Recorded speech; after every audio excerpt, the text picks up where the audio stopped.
My parents made me sleep in the garage. During family reunion, then I revealed I own the house. Now. The email arrived on a Tuesday morning in late April, sandwiched between a newsletter from my favorite bookstore and a reminder about my dentist appointment. My mother's name in the sender field made my stomach clench, an old reflex I thought I'd outgrown years ago. Subject: Family Reunion, June 15, 22. Dear Elena, your father and I are organizing a family reunion this summer at the Old Miller House in Oakwood. Everyone will be there. Your brothers and their families, Aunt Susan and Uncle Jim, your cousins from Seattle, and even Grandma Rose is making the trip despite her hip. It wouldn't be complete without you. We've arranged accommodations for everyone. Let us know if you can make it. Love. Mom. I read it 3 times, searching for the usual passive-aggressive barbs hidden between the lines. Surprisingly, there weren't any obvious ones, which made me suspicious. Communication from my mother typically came with conditions and critique, especially since I'd left home 15 years ago without looking back.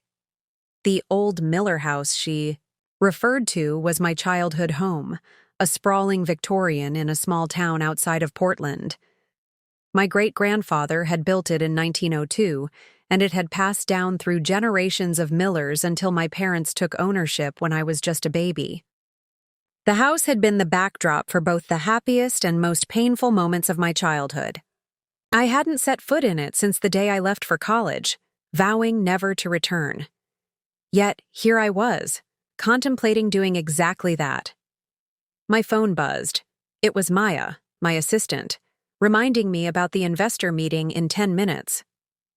I closed the email, promising myself I'd deal with it later, and turned my attention to the presentation I'd be giving to potential investors in my tech company. "You've got this, Elena," Maya said, poking her head into my office. "Those investors won't know what hit them." I smiled at her confidence in me. "Thanks. Can you pull the latest user acquisition numbers? I want to have them fresh in my mind." "Already on your tablet," she replied with a wink.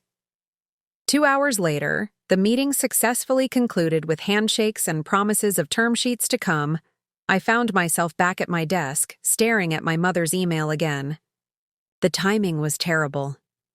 My company, ShieldSphere, was in the final stages of closing a Series C funding round that would value it at over $500 million. The cybersecurity software I'd developed was being adopted by major corporations and government agencies faster than we could scale our support team. Every minute of my day was accounted for, planned with military precision by Maya to maximize productivity. A week with my family, with the weight of history and unresolved conflicts, was the last thing I needed. And yet, part of me was curious. I'd been working on myself through therapy for years, processing the emotional neglect and constant criticism that had characterized my childhood as the only daughter with 2 older brothers who could do no wrong. My therapist, Dr. Chen, had been suggesting that perhaps I was strong enough now to engage with my family on my own terms, without falling back into old patterns. "Maybe this is the universe giving you that opportunity," he'd say in that calm voice of his. I picked up my phone and texted my best friend, Zoe, who had witnessed firsthand the dysfunctional dynamics of the Miller family. Mom invited me to a family reunion at the old house, a week of family bonding. What fresh hell is this? Her response came quickly. "Are you considering it? Seriously?" "Maybe, I don't know." Dr. Chen thinks it might be growth-inducing. Therapy speak for painful but possibly worthwhile.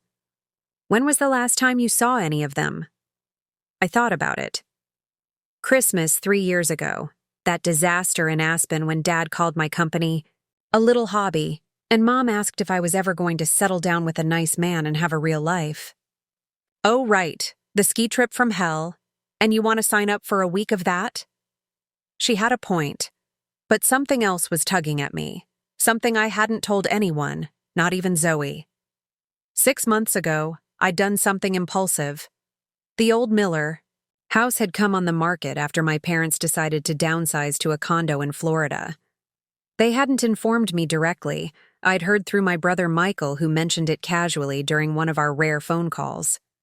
Using a shell company and a property management firm as intermediaries, I had purchased the house anonymously. My parents never knew the identity of the buyer.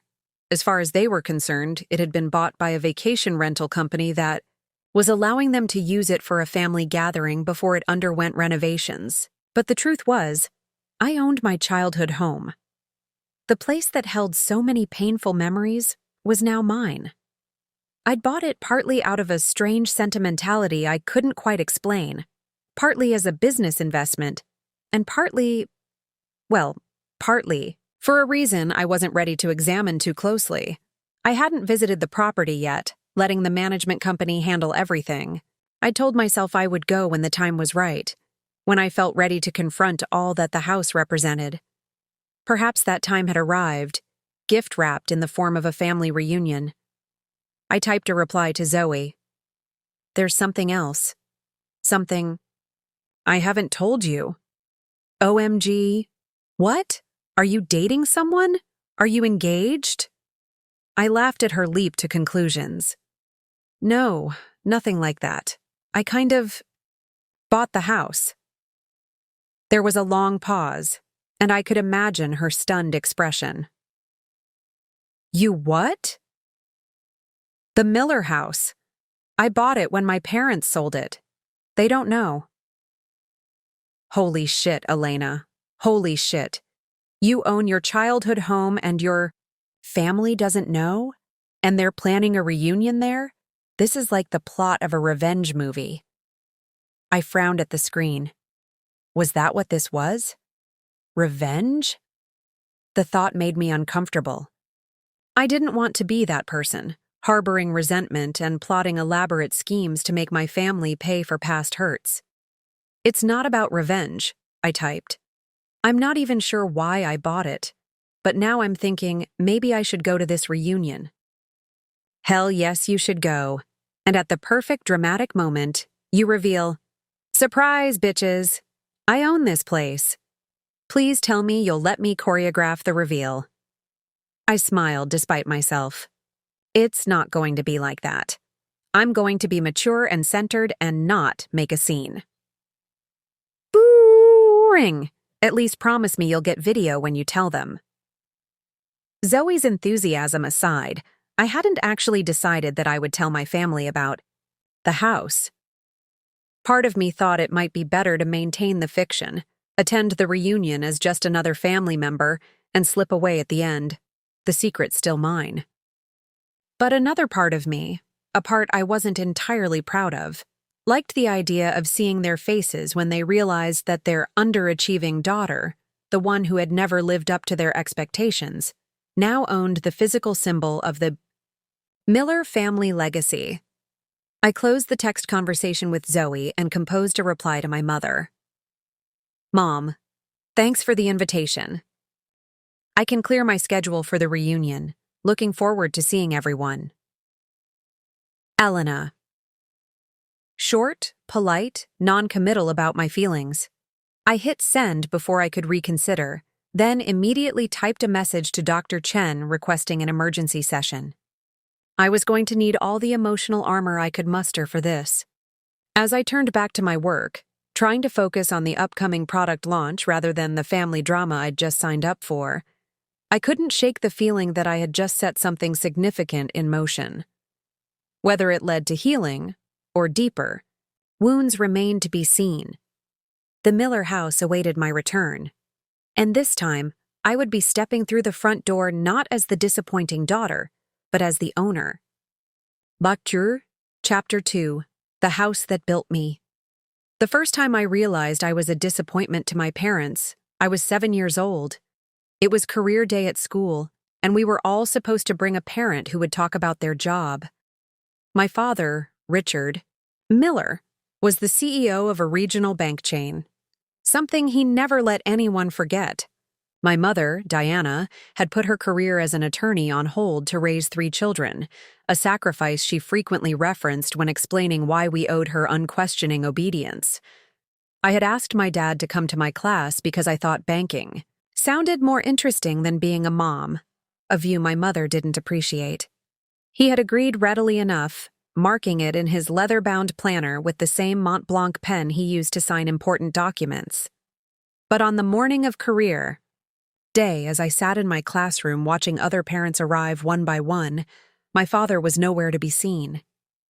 When my turn came, Mrs. Henderson called my name, and I had to walk to the front of the room alone, fighting back tears as I explained that my dad couldn't make it because something important had come up at work.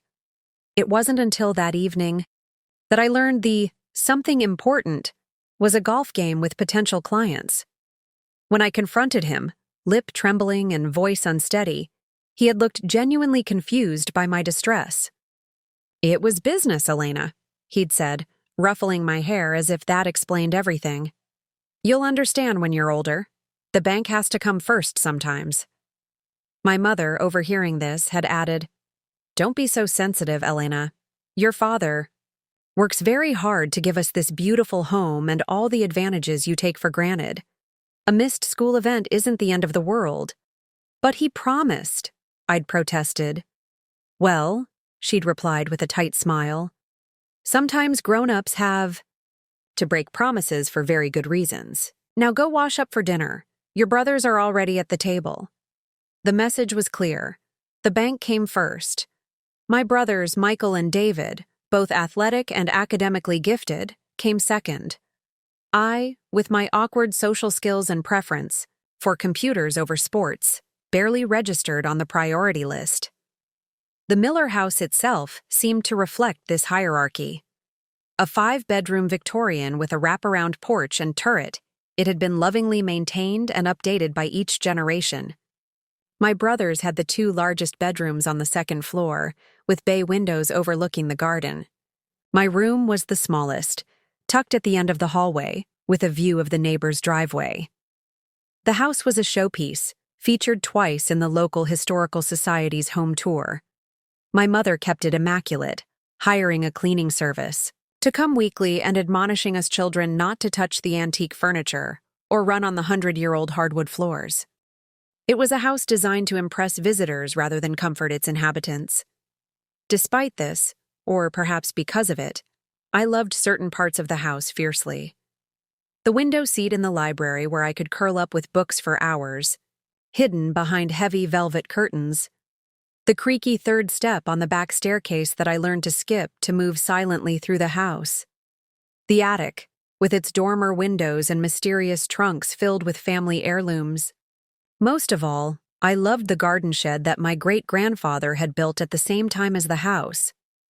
My parents had no interest in gardening and used it mainly for storage, but I claimed it as my own private retreat. It was there, at age 12, that I set up my first computer, a hand-me-down from the bank's IT department that my father had brought home without much thought.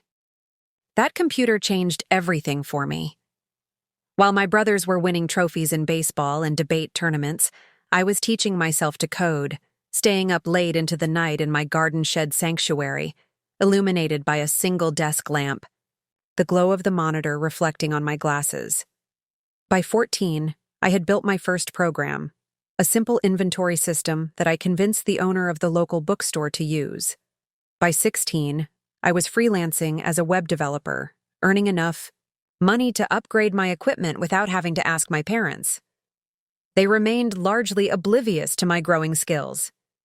When I tried to explain my latest project at dinner, my father would nod vaguely before turning to ask Michael about college recruiting visits or David about his AP exam scores. My mother would purse her lips and remind me that computers are no way for a young lady to spend all her time.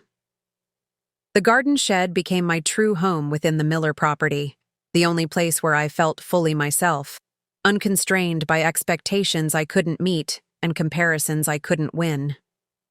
When it came time for college, I applied to MIT without telling my parents, using money from my freelance work to pay the application fees. I had maintained a perfect GPA despite their inattention to my academic achievements, and my advanced Computer science projects had caught the eye of an admissions officer. The acceptance letter and scholarship offer arrived on a rainy Tuesday in April. I waited until dinner to share the news, hoping, despite 17 years of evidence to the contrary, for enthusiasm and pride. MIT? My father repeated. Fork. Paused halfway to his mouth. For computer science? Yes, I said, unable to contain my smile. And they're offering me a partial scholarship. But I thought we discussed you going to state, my mother said, frowning. It's only an hour away, and they have an excellent liberal arts program. You could join a sorority, like I did. I don't want to study liberal arts, I explained for what felt like the 100th time. I want to study computer science, and MIT is the best in the country. It's so far away, she continued as if I hadn't spoken. And Massachusetts is so different from here. The people, the weather. That's part of the appeal, I said. My father set down his utensils. Elena, be reasonable. MIT is expensive, even with a scholarship. We've allocated funds for your education, but we've been planning on in-state tuition. Your brothers both stayed in state. I've saved enough from my programming jobs to cover what the scholarship doesn't, I told them. I won't need your money. This was the wrong thing to say. My father's expression darkened. So you've been planning this behind our backs? Making decisions about your future without consulting us? I tried to tell you I was interested in computer science. I've been trying to tell you for years. You never listened. Don't take that tone with your father, my mother snapped. After all we've done for you. What exactly have you done for me? The words burst out before I could stop them. Years of resentment boiling over. You've ignored me, dismissed my interests, and made me feel like I don't belong in this family because I'm not like Michael and David. The table fell silent. My brothers exchanged uncomfortable glances. My father's face reddened, and my mother's lips disappeared into a thin line. If that's how you feel, my father said finally, his voice cold, perhaps you should go to MIT. But don't expect us to support this decision, financially or otherwise. Fine, I said, pushing back from the table. I don't need your support. I never had it anyway. I left for MIT 3 months later. My mother helped me pack, her movements efficient and her conversation limited to practical matters. My father wrote a check for $5,000, for emergencies only, and gave me a stiff hug at the airport. It was the most physical affection he'd shown me in years. The Miller name means something, he said as we parted.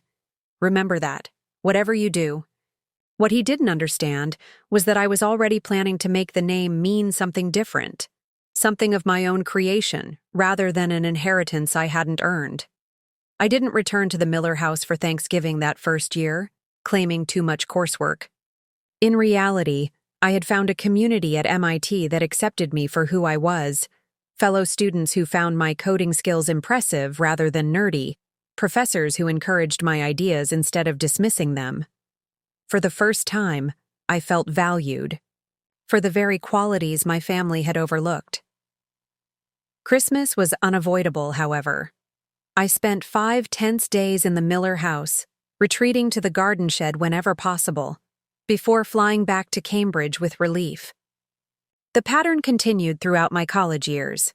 Brief, obligatory visits marked by strained conversations and mutual disappointment. After graduation, I moved to San Francisco to work for a tech startup, putting 3,000 miles between myself and the Miller house. I called on birthdays and major holidays, sent appropriately impersonal gifts, and limited my visits to once a year at most. When I founded ShieldSphere at 27, my parents reacted with polite disinterest. That sounds nice, dear, my mother said. Is it like a hobby while you look for a real job? It is a real job, Mom, I had tried to explain. I'm the CEO. We just secured our first round of funding. Oh, well, that's enterprising of you. They never asked for details about my company, even as it grew from a 4-person operation in my apartment to a major player in the cybersecurity industry with offices in 3 cities. I stopped trying to make them understand, accepting that they would never see me clearly. Now, at 35, I was about to return to the Miller house as its secret owner. The irony wasn't lost on me. The home that had never fully felt like mine would legally belong to me. The question was, what did I intend to do with that power? As I packed for the reunion, carefully selecting professional yet casual outfits that projected success without appearing to try too hard, I contemplated my options. I could maintain my anonymity throughout the week, observing my family in this setting one last time before deciding the house's fate. I could make the revelation at the start, establishing a new dynamic for the gathering. Or I could wait for the perfect moment, if such a thing existed in the emotional minefield of family interactions. Dr. Chen had advised a measured approach during our emergency session. This reunion isn't about proving anything to your family, he'd reminded me. It's about you making peace with your past so you can fully embrace your present and future. The house is a symbol, Elena. Don't give it more power than it deserves. Rational advice, as always. But as I zipped my suitcase closed, I wondered if I was capable of being rational when it came to the Millers and their house. I supposed I was about to find out. Chapter 3. Homecoming.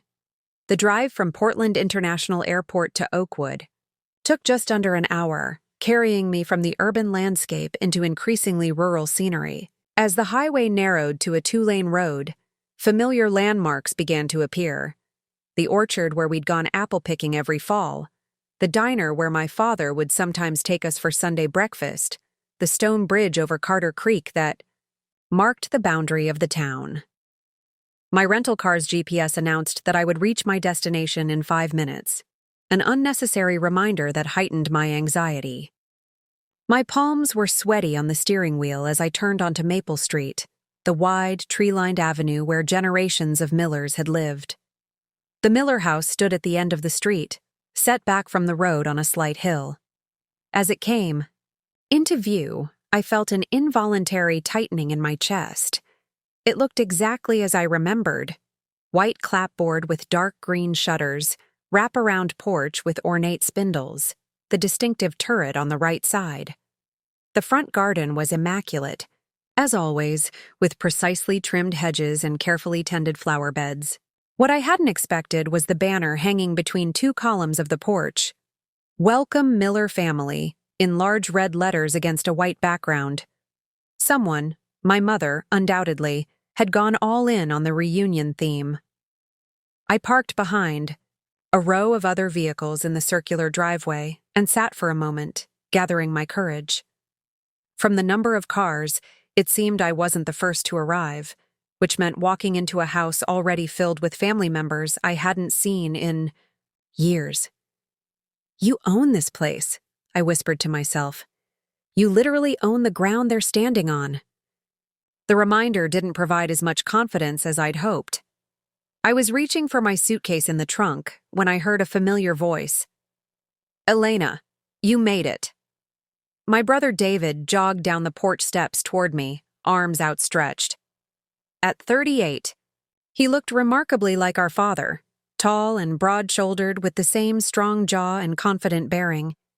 His dark hair was cut in an expensive style, and his casual polo shirt and khakis somehow managed to look tailored. Hey, David, I said, accepting his hug with only mild discomfort. Of my 2 brothers, David had always been the less objectionable. He hadn't actively participated in my parents' dismissal of my interests and achievements. He had simply been too absorbed in his own life to notice or intervene. Let me get that for you, he said, taking my suitcase. Mom's been watching the driveway like a hawk all day, ticking names off her list as people arrive. You're one of the last ones. Sorry, my flight was delayed, I said, though it hadn't been. I'd deliberately chosen a later arrival time to minimize the awkwardness. No problem. You're here now, that's what matters. He gave me a curious look. "You look good, Ellie. Different somehow." No one had called me Ellie in years, but I let it pass. "Different how?" He shrugged. "I don't know. More substantial? Like you take up more space than you used to."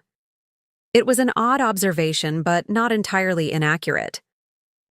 Success had given me a confidence I'd lacked during my years under this roof.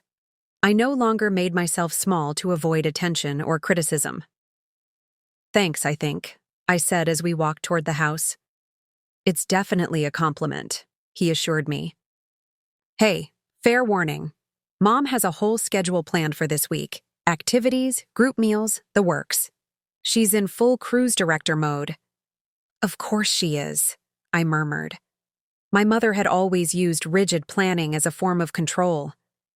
As we climbed the porch steps, the front door swung open to reveal my mother.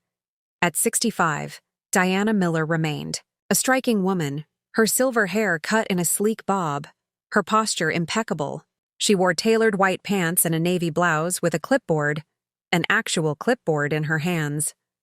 "Elena," she said, her smile not quite reaching her eyes. "We were beginning to wonder if you'd changed your mind." "Hi, Mom," I replied, stepping forward to exchange air kisses. "The house looks great, doesn't it? The rental company did a lovely job maintaining the place. Everything's just as we left it." She glanced at her clipboard. "You're in the garage apartment. David, would you show her where to put her things while I check on dinner?" David's expression flickered briefly, with something like embarrassment. "The garage? I thought she was in the blue bedroom upstairs." "Change of plans," my mother said briskly. "Your cousin Megan brought her 3 children instead of just the 2 we were expecting, so we needed to rearrange a bit. The garage apartment is perfectly comfortable." I knew the garage apartment well. It was where my parents had housed occasional guests they didn't consider important enough for the main house. Distant relatives, the college-age children of friends, the new associate, from my father's bank who hadn't yet proven his social worth. "The garage is fine," I said, keeping my tone neutral despite the symbolic demotion. "I'm sure it will be nice and quiet out there." My mother nodded, already turning away. "Dinner's at 7 sharp in the dining room. We have a welcome toast. And introductions for those who haven't met the newer family members." As David led me around the side of the house toward the detached garage, I processed what had just happened. Less than 5 minutes in, and I had been effectively banished from the main house, the house I secretly owned. "Sorry about this," David said, looking genuinely apologetic. "If it helps, the apartment's been fixed up since you would have seen it last. New furniture, updated bathroom, that kind of thing." "It's really okay," I assured him. And surprisingly, I meant it. The distance from the main house might be a blessing in disguise, giving me space to decompress away from the family drama. The garage apartment was indeed nicer than I remembered. Located above the 3-car garage, it was essentially a studio, with a small kitchenette, a queen-sized bed, a sitting area with a sofa and television, and a bathroom that had been completely modernized. Large windows overlooked the back garden, offering a view of the old shed where I'd spent so many hours. "This is actually great," I said, setting my laptop bag on the desk by the window. "Yeah? Good." David lingered awkwardly. "So, how's life? In San Francisco? Still doing the computer thing?" This was typical of my family's vague understanding of my career. "Yes, still doing the computer thing. My company's doing well. We're closing a major funding round right now." "That's great," he said with the polite interest of someone who doesn't really understand or care. "I'm still at the firm, made partner. Last year. Jessica's running her interior design business, and the kids are—" He launched into a detailed update on his wife and children, complete with recent athletic achievements and academic honors. I listened with half an ear, nodding, at appropriate intervals while unpacking my suitcase. David had always been this way, assuming everyone was as interested in the minutiae of his life as he was. It wasn't malicious. He simply lacked self-awareness. and Dad's loving retirement, though Mom says he's driving her crazy being around all the time. They're thinking of taking one of those around-the-world cruises next year. He paused, seemingly running out of family news. It's good to see you, Ellie. It's been too long. It has, I agreed, though I wasn't entirely sure that was true. Distance from my family had been a critical part of building my own identity and success. Well, I'll let you settle in. See you at dinner? Wouldn't miss it, I said with a smile that didn't quite reach my eyes. After David left, I sat on the edge of the bed and took a deep breath. I had survived the initial re-entry. My mother had been predictably controlling, my brother predictably self-absorbed, but there had been no overt hostility or criticism. So far, so manageable. I unpacked quickly, hanging my clothes in the small closet and arranging my toiletries in the bathroom. With an hour to spare before dinner, I decided to take a short walk around the property, reacquainting myself with the grounds I now owned. The back gardens were as meticulously maintained as the front, with manicured lawns, ornamental shrubs, and a kitchen garden that looked recently planted.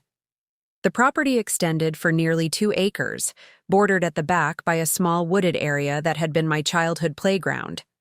I found myself drawn to the garden shed, standing exactly as I remembered it. A small structure with weathered shingles and a Dutch door painted the same dark green as the house's shutters. I tried the handle and found it unlocked. Inside, the key space had been completely transformed. My computers and makeshift desk were long gone, replaced by high-end gardening equipment and a potting bench. The walls had been insulated and covered with beadboard, and the dirt floor had been replaced with rustic stone tiles. Even the windows had been upgraded, with leaded glass panes instead of the simple rectangles I remembered. The shed, like the garage apartment, had been renovated as part of the property's overall upgrade before it went on the market. The changes made sense from a real estate perspective, but I felt a twinge of sadness at the erasure of my personal history here. I was closing the shed door when I heard my name called. Turning, I saw my mother on the back porch, gesturing for me to come inside. Even from a distance, her body language conveyed impatience. Dinner, it seemed, was about to begin. With a final glance at the shed, I made my way toward the house, steeling myself for the next phase of my homecoming, facing the extended Miller clan all at once. The dining room of the Miller house had always been an imposing space, designed for formal entertaining, rather than comfortable family meals. A massive mahogany table dominated the room, surrounded by 16 matching chairs with needlepoint cushions that my grandmother had painstakingly created. Crystal chandeliers hung from a coffered ceiling, and a sideboard displaying the family's Wedgwood china stood against one wall. Tonight, the table had been extended to its full length and supplemented with a smaller table at one end to accommodate all 23 family members present for the reunion. As I entered, conversations paused briefly as heads turned in my direction. I recognized most of the faces: my brother Michael and his wife Amanda with their teenage son and daughter, David's wife Jessica with their 3 younger children, my father's sister Susan and her husband Jim, my mother's brother Robert, and his wife Patricia, various cousins with spouses and offspring. My grandmother Rose, now in her 90s, sat at the head of the table in a wheelchair, looking frailer than I remembered but with the same alert eyes. My father stood near the sideboard, a glass of whiskey in hand, deep in conversation with Michael. He looked up as I approached, his expression warming slightly. "There she is," he said, moving forward to embrace me. "The San Francisco tech mogul graces us with her presence." The description surprised me. Perhaps Michael had been updating him on my career? "Hi, Dad," I said, returning the hug briefly. "Good to see you." "You too, sweetheart. You're looking well. Success agrees with you, it seems." Before I could respond, my mother called for everyone's attention, directing people to their assigned seats. I found my name card at the smaller table, wedged between my 13-year-old niece Sophia and my cousin Harry's wife Jen, whom I'd met only once before at their wedding. My father, mother, grandmother, and both my brothers with their wives occupied the prime positions at the main table, the family hierarchy made visible through seating arrangements. I suppressed a smile at the pettiness of it. Some things never changed. Dinner proceeded with a formality that would have seemed excessive anywhere outside the Miller house. My mother had arranged a full 4-course meal, served by 2 local women she'd hired for the occasion. Wine flowed freely, and the volume of conversation increased with each glass poured. Sophia, my niece, proved to be unexpectedly good company. Unlike her father, Michael, who had inherited all of our parents' worst traits, she was thoughtful and curious. "Aunt Elena, is it true you started your own company?" she asked between bites of roasted chicken. "I did," I confirmed. "About 8 years ago now?" "What does your company do exactly? Dad just says something with computers." I laughed at the familiar vagueness. "We develop cybersecurity software, programs that protect other companies' data from hackers and cyber attacks." Her eyes widened with interest. "That's so cool. We had an assembly at school about cybersecurity last month. This woman came and told us about all the ways people try to steal information online." "It's definitely a growing problem," I agreed. "That's why my company has been successful. More and more businesses and governments need protection." "Do you know how to hack stuff too? Like, could you break into someone's computer if you wanted to?" "Sophia," her mother Amanda called sharply from the main table. "That's not an appropriate question." "It's okay," I assured her. "It's a natural curiosity. Ethical hackers are actually an important part of cybersecurity. We hire people who know how to break into systems so they can help us build better defenses." "So cool," Sophia repeated, clearly impressed. "I'm taking a coding class at school next year. Maybe I could intern at your company someday." "I'd like that," I said, genuinely touched by her interest. "We have a great high school internship program." From across the table, I caught Michael watching our interaction with a slight frown. He had always been the most like our parents, achievement-oriented, status-conscious, and emotionally distant. I could almost see him mentally calculating whether a tech internship would look good on his daughter's college applications, weighing it against more traditional paths. After dinner, the family migrated to the living room for coffee and dessert. I found myself cornered by Aunt Susan, who subjected me to an interrogation thinly disguised as catching up. "Still single, Elena? A successful woman like you must have suitors." "I date occasionally," I said, sidestepping the question. "But the company keeps me pretty busy." "Busy is good, but family is better," she said with the confidence of someone who had never questioned conventional life paths. "Your cousin's all married by 30, you know. Even Leah, and we weren't sure she'd ever settle down." I nodded politely, searching for an escape route. My mother saved me, though not intentionally. "Elena," she called from across the room, "would you help me in the kitchen for a moment?" In the kitchen, my mother was arranging cookies on a platter with mathematical precision. "Can you take these out while I make more coffee?" she asked. "Sure," I said, reaching for the platter.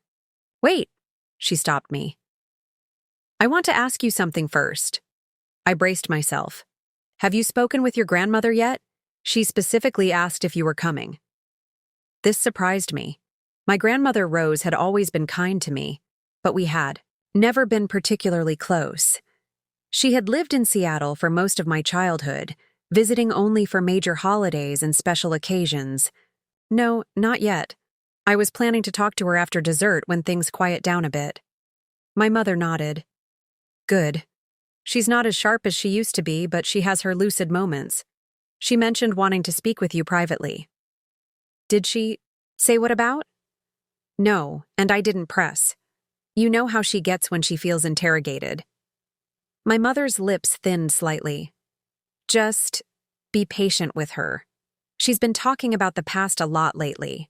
I nodded, curious about what my grandmother might want to discuss. I'll make sure to spend some time with her. Good. My mother handed me the cookie platter. And Elena? Try to mingle with everyone tonight. Your father mentioned that you seem distant. Of course he had. Heaven forbid I not perform familial closeness with sufficient enthusiasm. I'm just tired from traveling. I'll be more sociable tomorrow. Back in the living room, I circulated with the cookies, exchanging pleasantries with relatives I barely knew. Everyone seemed to have the same questions. How was San Francisco? Was I dating anyone serious? Had I thought about moving back closer to family? I delivered the same rehearsed answers I'd prepared on the plane, revealing nothing of substance. As the evening wore on, I noticed my grandmother watching me from her position near the fireplace. When our eyes met, she beckoned me over with a gnarled finger. "There's my Elena," she said as I sat in the chair beside her wheelchair. Her voice was thin but clear. "Let me look at you." I leaned closer, allowing her to study my face. Her own was a map of wrinkles, but her blue eyes, the same color as mine, remained bright and alert. "You have the Miller eyes," she said after a moment. "But the rest is all Edwards. You favor my mother's side." I smiled. "I've seen the photographs in the family albums. Great-grandmother Edwards was quite beautiful. And strong-willed." Grandmother Rose chuckled. "She scandalized the town by wearing trousers and riding astride instead of side saddle. Your mother never appreciated that comparison when you were young." "I can imagine," I said, warming to the conversation. My grandmother had rarely shared family stories with me before. "I want to talk to you," she continued, her voice dropping slightly. "Not now, with all these people around. Tomorrow morning. Come see me in my room before breakfast." "Of course," I agreed, intrigued. "Is everything all right?" She patted my, "And everything is as it should be. Now, tell me about this company of yours. Richard says you're quite the businesswoman." I gave her a simplified overview of ShieldSphere, pleased that she was actually interested. Unlike the rest of the family, she asked insightful questions about the business model and growth strategy. "You always were the clever one," she said, when I finished. "Too clever for your own good, perhaps.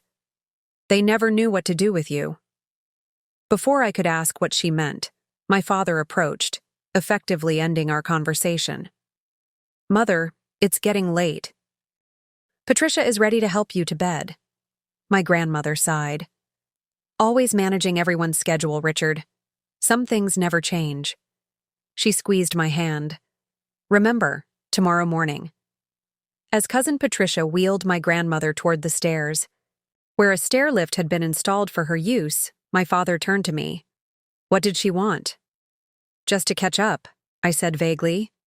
"She asked me to visit her in the morning." He frowned slightly.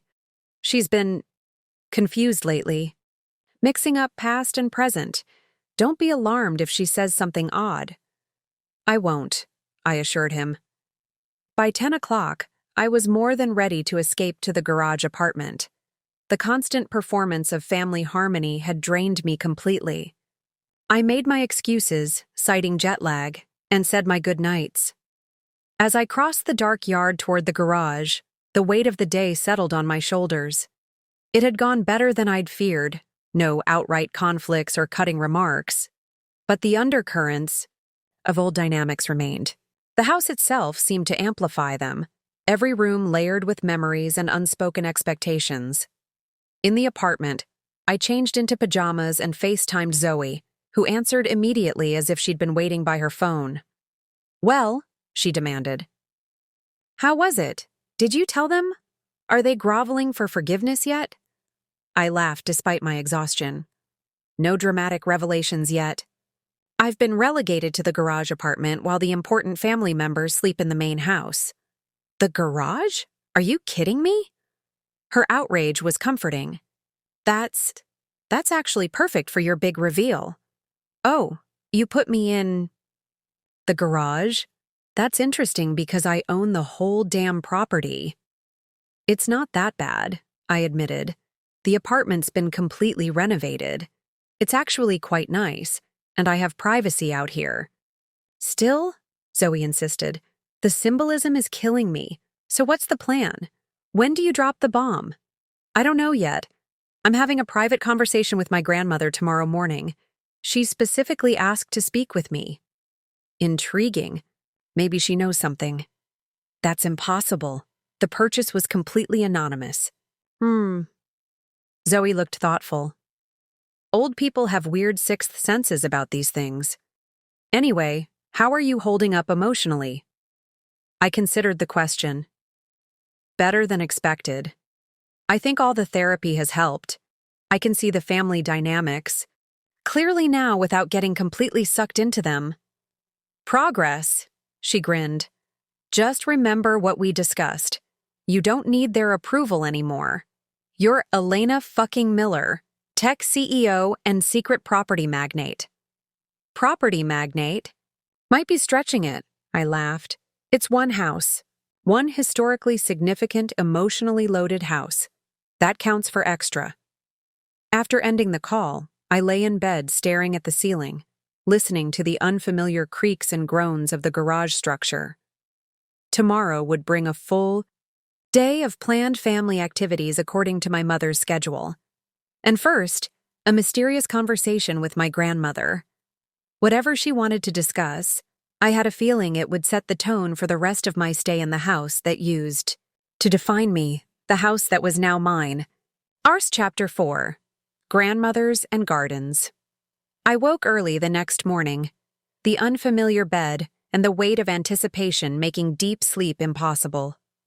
Sunlight filtered through the blinds, casting striped shadows across the apartment floor. According to my phone, it was just past 6, early enough that the main house would likely still be quiet. Perfect timing for my meeting with Grandmother Rose. After a quick shower, I dressed in jeans and a simple blouse, aiming for casual but put together. I made a small cup of coffee using the apartment's single-serve machine, then headed across the dewy lawn toward the main house. The kitchen door was unlocked, as it always had been. Growing up, I'd often used this entrance when returning from late nights in the garden shed, preferring to avoid the creaky front door that might wake my light-sleeping mother. Stepping inside felt like slipping back in time. The same subway, tile backsplash, the same built-in breakfast nook, even the same antique wall clock ticking steadily above the doorway. The house was silent except for the distant hum of the refrigerator. I navigated through the kitchen and dining room to the main staircase, my footsteps automatically avoiding the spots I knew would creak. My grandmother had been given the downstairs guest suite during her visit, modified with accessibility features for her wheelchair. I found the door slightly ajar and knocked softly. "Come in, Elena," called my grandmother's voice, surprisingly strong for the early hour. The guest suite had been transformed since I'd seen it last. The queen-sized bed had been replaced with a hospital-style adjustable bed, and various medical supplies were arranged discreetly on what had once been a vanity. The walls, previously a formal burgundy, had been repainted a soft blue-gray that brightened the space considerably. Grandmother Rose sat in an armchair by the window rather than in her wheelchair, a hand-knitted afghan draped over her legs despite the mild morning temperature. She looked smaller in daylight, more fragile, but her gaze was sharp as it fixed on me. "Right on time," she said with approval. "You always were punctual, even as a child. Close the door, please." I did as instructed, then took the chair opposite hers. Between us was a small table holding a teapot, 2 cups, and a plate of toast. "Patricia brings me breakfast early," she explained, gesturing to the spread. "I've never been one for sleeping late. Help yourself." "Thank you." I poured tea into both cups, the familiar ritual buying me time to study my grandmother more carefully. Despite her age and apparent frailty, there was an energy about her this morning, an intentness that suggested this conversation was important to her. "You're wondering why I wanted to speak with you privately," she said, cutting directly to the point. Directness was a Miller family trait, though it usually manifested as bluntness rather than clarity. "I am curious," I admitted. "I wanted to talk about the house." She took a sip of tea, watching me over the rim of her cup. My heart skipped a beat. Did she know? How could she possibly know? "What about the house?" I asked, working to keep my voice casual. "It's a beautiful old place, isn't it? Been in the family for over a century now. My father was born in the room that became your bedroom, did you know that?" "I didn't," I said, relaxing slightly. This seemed to be heading toward family history rather than my recent purchase. She nodded. "The Millers have always been tied to this house, some more than others." Her eyes, so like my own, held mine steadily. "You never felt that connection, did you? Not the way Richard and your brothers did." The question caught me off guard with its perception. "I had a complicated relationship with this house." "Because you had a complicated relationship with your parents," she said simply. "I saw it, you know. How they treated you differently. How they never quite understood what to make of you." I remained silent, unsure how to respond to this unexpected acknowledgement. "Richard was the same way as a boy," she continued, "always trying to fit himself into the mold his father created, twisting himself up to meet expectations. By the time he realized he'd lost himself in the process, it was too late. He'd become the very thing he once resented." This was a side of my father I'd never considered, that he too might have struggled under the weight of Miller family expectations. "Why are you telling me this?" I asked. She set down her teacup with deliberate care. "Because I want you to understand something about this house and what it represents. The Millers have always confused the container for what it contains.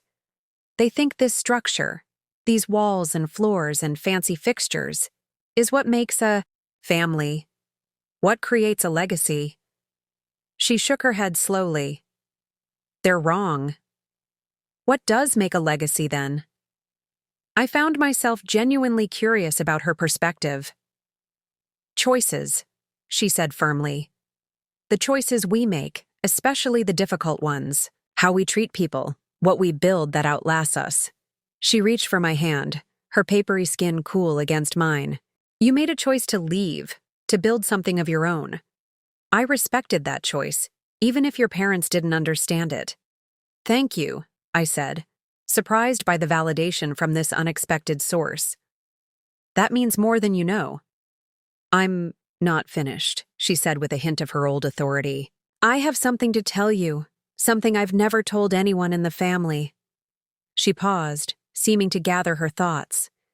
"When your great-grandfather built this house, he didn't actually have the money to complete it." This was news to me. The family lore had always portrayed great-grandfather Miller as a successful businessman who had built the house as a testament to his prosperity. "The business was struggling," she continued. "He had overextended, made some poor investments. The house was meant to project success while he scrambled to achieve it." "Fake it till you make it," I murmured. "A time-honored business strategy." She smiled faintly. "Indeed. But here's what few people know. It was my mother, Harriet Edwards, who saved this house. She came from money, old East Coast money that her family had largely lost in bad investments. But she had one asset, a collection of jewels that had been passed down through generations of Edwards women." I leaned forward, intrigued by this untold piece of family history. "When the bank was about to foreclose on this half-built house, Harriet sold her jewels, every last one, and gave the money to her husband. The Miller family fortune that Richard is so proud of began with an Edwards sacrifice." She squeezed my hand. "The women in this family have always been its true strength, though the men take the credit." "I had no idea," I said truthfully. "Few do. It wasn't the kind of story the Miller men wanted told." Her voice lowered conspiratorially. But there was one thing Harriet kept for herself. A single blue diamond ring, her grandmother's most prized possession. She hid it away, telling her husband she had sold it with the others. "What happened to it?" I asked, caught up in the story despite myself. "It was passed down, mother to daughter, for generations. A secret inheritance outside the Miller patrimony." Her eyes twinkled. "I received it from my mother when I turned 30, and now, I want you to have it." She reached into the pocket of her cardigan and withdrew a small velvet pouch. With slightly trembling hands, she opened it and tipped the contents into my palm. The ring was stunning in its understated elegance. A cushion-cut blue diamond, perhaps. 2 carats, set in platinum with smaller white diamonds creating a halo effect. It was clearly an antique piece, the craftsmanship revealing its age and quality. "Grandmother, I can't accept this," I protested automatically. "This should go to Mom, or to one of my nieces." She shook her head firmly. "It doesn't follow the male line. It goes to the Edwards women, the ones with spirit and independence. That's you, Elena." She closed my fingers around the ring. Besides, my daughter-in-law never understood the true value of such things. She'd see it as just another status symbol. "You understand what it represents, a woman's foresight, her secret power." The symbolism wasn't lost on me. Like my great-great-grandmother Harriet, I had made choices that preserved Miller legacy in ways my family didn't fully comprehend. The house that now belonged to me had once been saved by another woman whose contribution had been written out of the family narrative. "Thank you," I said, feeling the weight of the ring in my hand, the weight of history and connection. "I'll treasure it." "Wear it," she corrected. "Don't lock it away. It's meant to be a reminder of your heritage, not just the Miller name, but the Edwards spirit that runs in your veins." I slipped the ring onto the middle finger of my right hand, where it fit surprisingly well. The blue diamond caught the morning light, sending small prisms dancing across the room. "There's something else," my grandmother said, her tone shifting, slightly. "Something I need to ask you." "What is it?" "This house." She gestured vaguely to encompass our surroundings. "My son says it was sold to a vacation rental company. Is that true?" The direct question startled me. "That's what I understand, yes." She studied me for a long moment. Her eyes narrowed slightly. "I see." She didn't sound entirely convinced. "I worry about what will happen to it. All the history, within these walls, the good and the bad." "Are you sad that it's no longer in the family?" I asked carefully. "Change is inevitable," she said philosophically, "but I would hate to see it carved up into modern apartments or torn down for some developer's vision." She sighed. "Promise me something, Elena. If I can. Stay connected to your roots, even as you build your own path. The past may be imperfect. God knows the Millers have their flaws, but it's still part of who you are." It was a more nuanced request than I had expected, one that acknowledged both my independence and my connection to family legacy. "I promise," I said, meaning it more than she could know. As the current owner of the Miller house, I was literally maintaining my connection to family roots, though not in the way she imagined. Our conversation was interrupted by a knock at the door. Patricia's voice called out, "Rose, are you awake? It's time for your medication." My grandmother rolled her eyes. "I'm being summoned. Go on now, but remember what I've said, and keep that ring on your finger where it belongs." I stood, impulsively leaning down to kiss her papery cheek. "Thank you for telling me the real story. Someone needed to know," she said simply. "Now go enjoy your day while I submit to being fussed over like an invalid." As I left the guest suite, passing Patricia in the hallway, I felt the weight of the ring on my finger. A tangible connection to a stronger female heritage than I had previously known existed in my family. The story of Harriet Edwards and her secret sacrifice resonated deeply with me, complicating my understanding of what the Miller house truly represented. It wasn't just a symbol of the patriarchal values that had made me feel like an outsider in my own family. It was also a testament to a woman's determination to preserve something valuable, even at personal cost. Much like my own decision to purchase the house anonymously, Harriet's choice had been about protection and continuity, conducted outside the official family narrative. For the first time since arriving, I felt a genuine connection to the house itself. Not as the place where I'd grown up feeling inadequate, but as a structure with a secret history of female empowerment hiding beneath its conventional exterior. Lost in thought, I nearly collided with my mother as she emerged from the kitchen carrying a stack of papers that I assumed was the day's schedule. "Elena, you're up early." She glanced at my hand, her eyes widening slightly at the sight of the ring. "What's that you're wearing?" I resisted the urge to hide it. "A gift from grandmother. We had a nice chat this morning." "She gave you jewelry?" My mother's tone suggested this was unexpected and possibly improper. "A family heirloom, apparently, from the Edwards side." She frowned slightly. I wasn't aware Rose had any significant pieces left. Most of the family jewelry was divided years ago. "This was something special she wanted me to have," I said, deliberately vague. "I see." Her expression suggested she didn't see at all, but was too well-mannered to push further. "Well, breakfast is at 8. We have a full day planned, the family photo at 10, then the tour of the old neighborhood landmarks, followed by lunch at the country club. Your father has arranged for us to use the private dining room." "Sounds great," I lied. "I think I'll take a walk around the property before breakfast, if that's all right. Reacquaint myself with the old place." "Of course. Just be back in time. Punctuality is a sign of respect for others' time." I finished the familiar maxim. "I remember, Mom." With a nod that indicated I was temporarily dismissed, she continued toward the dining room with her papers, no doubt to finalize place. Cards for breakfast. Some things truly never changed. Outside, the morning had fully bloomed, sunlight warming the dew-damp grass and birdsong filling the air.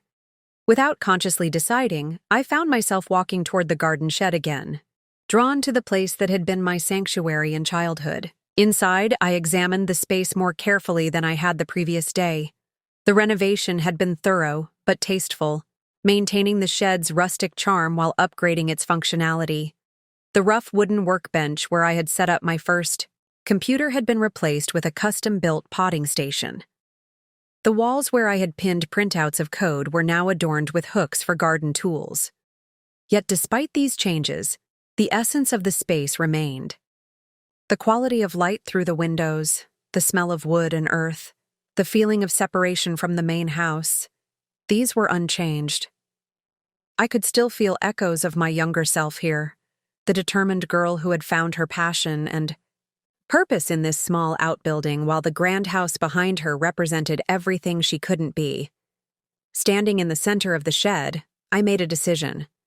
Whatever eventually happened with the Miller house, whether I kept it as an investment property, made it my own home, or sold it to someone who would appreciate its history, I would preserve this shed exactly as it was, not as a shrine to my past, but as a reminder of how far I had come and what I had overcome. The blue diamond on my finger caught the light as I closed the shed door behind me. 2 women's secrets now resided in this property: Harriet's hidden ring and my hidden ownership. Both represented acts of quiet rebellion against Miller family expectations. Both connected me to a heritage I was only now beginning to appreciate. With that thought warming me more than the morning sun, I headed back toward the main house, ready to face whatever family dynamics the day might bring. Bar Chapter 5. Family photos and factions breakfast was served buffet style in the dining room, with my mother hovering nearby to ensure everyone used the proper serving utensils and didn't take more than their fair share of the fresh berries. I filled my plate with eggs and toast, then looked for a place to sit. The seating was less formally arranged than dinner had been, with family members clustering in natural groupings around the table and the adjoining breakfast nook. My father sat with Michael and David, deep in conversation about golf handicaps and stock portfolios. My mother perched at the head of the table, alternating between supervising the food service and consulting her ever-present clipboard. Cousins, aunts, and in-laws filled the remaining spaces, their conversations creating a cacophony of family news and gossip. I hesitated, plate in hand, suddenly feeling like the new kid in a school cafeteria. Before I could decide where to sit, my niece Sophia waved from the breakfast nook, pointing to an empty chair beside her. "Aunt Elena, come sit with us."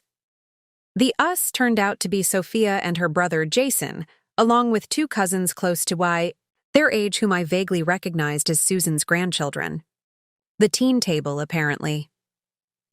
"Are you sure you want an old person crashing your group?" I asked, sliding into the offered chair. "You're not old," Sophia said loyally. "Besides, you're way more interesting than the adults talking about their cholesterol, levels, and kitchen renovations." I laughed, flattered by her assessment. "Thanks, I think." "Sophia says you make computer security stuff," said one of the cousins, Emma, if I remembered correctly. "That's cool. My dad says cybersecurity is like the Wild West of tech jobs." "It can be," I agreed. "Things change incredibly fast, and the threats are always evolving." "Do you fight hackers and stuff?" asked Jason, who at 15 was at peak teenage boy enthusiasm for anything that sounded remotely like a video game. "Sometimes, in a way," I said. "We identify vulnerabilities in our clients' systems before malicious hackers can exploit them. Occasionally, we deal with active threats, ransomware attacks, data breaches, that kind of thing." "Have you ever tracked down a real hacker?" Emma's eyes were wide with interest. "That's more for law enforcement," I explained. "But we've helped identify the source of attacks and provided evidence for prosecutions." The teenagers peppered me with questions about my work, displaying more genuine interest than any of the adults in my family had ever shown. I found myself enjoying their company, their unfiltered curiosity refreshing after years of polite disinterest from my parents and brothers. As we talked, I noticed Michael watching our table from his position near my father, his expression a mixture of curiosity and concern. When our eyes met, he quickly looked away, returning his attention to whatever my father was saying. After breakfast, my mother announced it was time to prepare for the family photograph. This apparently involved a complex choreography of outfit coordination and height arrangements that required her personal supervision. "Elena," she called as people began to disperse from the dining room. "A word, please." I approached, already anticipating criticism. "For the family photo," she began, consulting her clipboard, "I've planned a color scheme of navy blue and white. Do you have something appropriate?" I mentally reviewed the contents of my suitcase.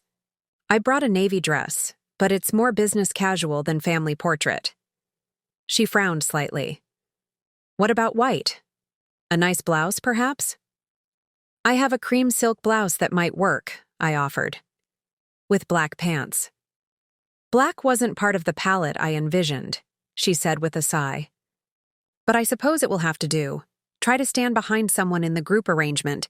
Patricia has agreed to take the photos. She has a good eye for composition." This was classic Diana Miller, micromanaging every detail while simultaneously suggesting that I would somehow detract from the aesthetic she had planned.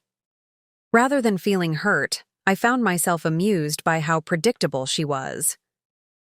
"I'll do my best not to ruin your color scheme, Mom," I said, keeping my tone light. "Where are we taking the photo?" "On the front porch steps, weather permitting.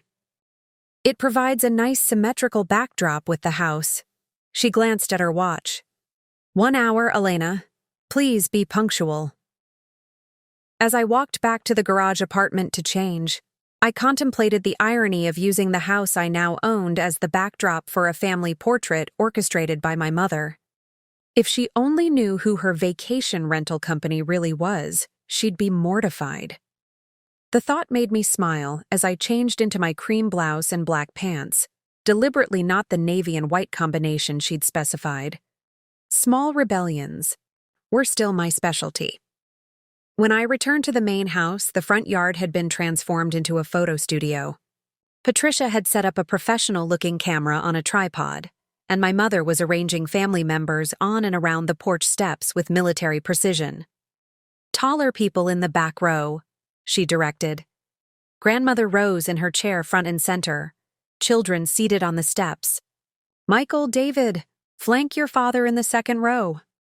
I stood to the side, waiting to be assigned my place, which I assumed would be somewhere in the periphery. To my surprise, my mother pointed to a spot directly behind my grandmother's chair. "Elena, you'll stand there. The blue in that blouse brings out your eyes." She adjusted my position slightly. "Yes, that works with the composition." The blue blouse comment confused me until I glanced down and realized what she meant. My cream silk blouse reflected the sky, giving it a faint blue cast. It was close enough to her prescribed palette that she could pretend I had complied with her vision. The family photo process took nearly 45 minutes, with multiple arrangements and combinations. The full extended family, just the direct Miller line, grandchildren with grandmother Rose, each nuclear family unit. Through it all, my mother directed and Patricia clicked away, capturing dozens of images that would no doubt be scrutinized, selected, and eventually framed for display in various family homes. When it was finally over, we had a short break before the next scheduled activity, the neighborhood tour. I used the time to check my work emails, responding to urgent messages from Maya about the funding round and addressing a few technical questions from our development team. As I sat on a bench in the side garden, focused on my phone, I became aware of someone approaching. Looking up, I saw my brother Michael standing awkwardly nearby. "Hey," he said. "Got a minute?" I locked my phone screen. "Sure. What's up?" He sat beside me, leaving a careful foot of space between us. Unlike David, who maintained a superficial friendliness, Michael and I had a more openly antagonistic relationship. As the oldest child and my father's clear favorite, he had often been held up as the standard I could never reach. "I wanted to ask you something," he began, uncharacteristically hesitant. "About Sophia." "She's a great kid," I said. "Smart, curious." "That's actually what I wanted to discuss." He shifted uncomfortably. "She's been talking about computer science courses, coding camps, all that stuff. Ever since breakfast, she's been asking if she can visit you in San Francisco to learn more about your company." "I'd be happy to have her visit," I said, genuinely meaning it. "We have excellent internship programs for high school students, and I could show her what a career in tech actually looks like." Michael frowned slightly. "That's just it. Amanda and I had been steering her toward pre-med programs. Her grades in science are exceptional, and with medicine there's a clear career path.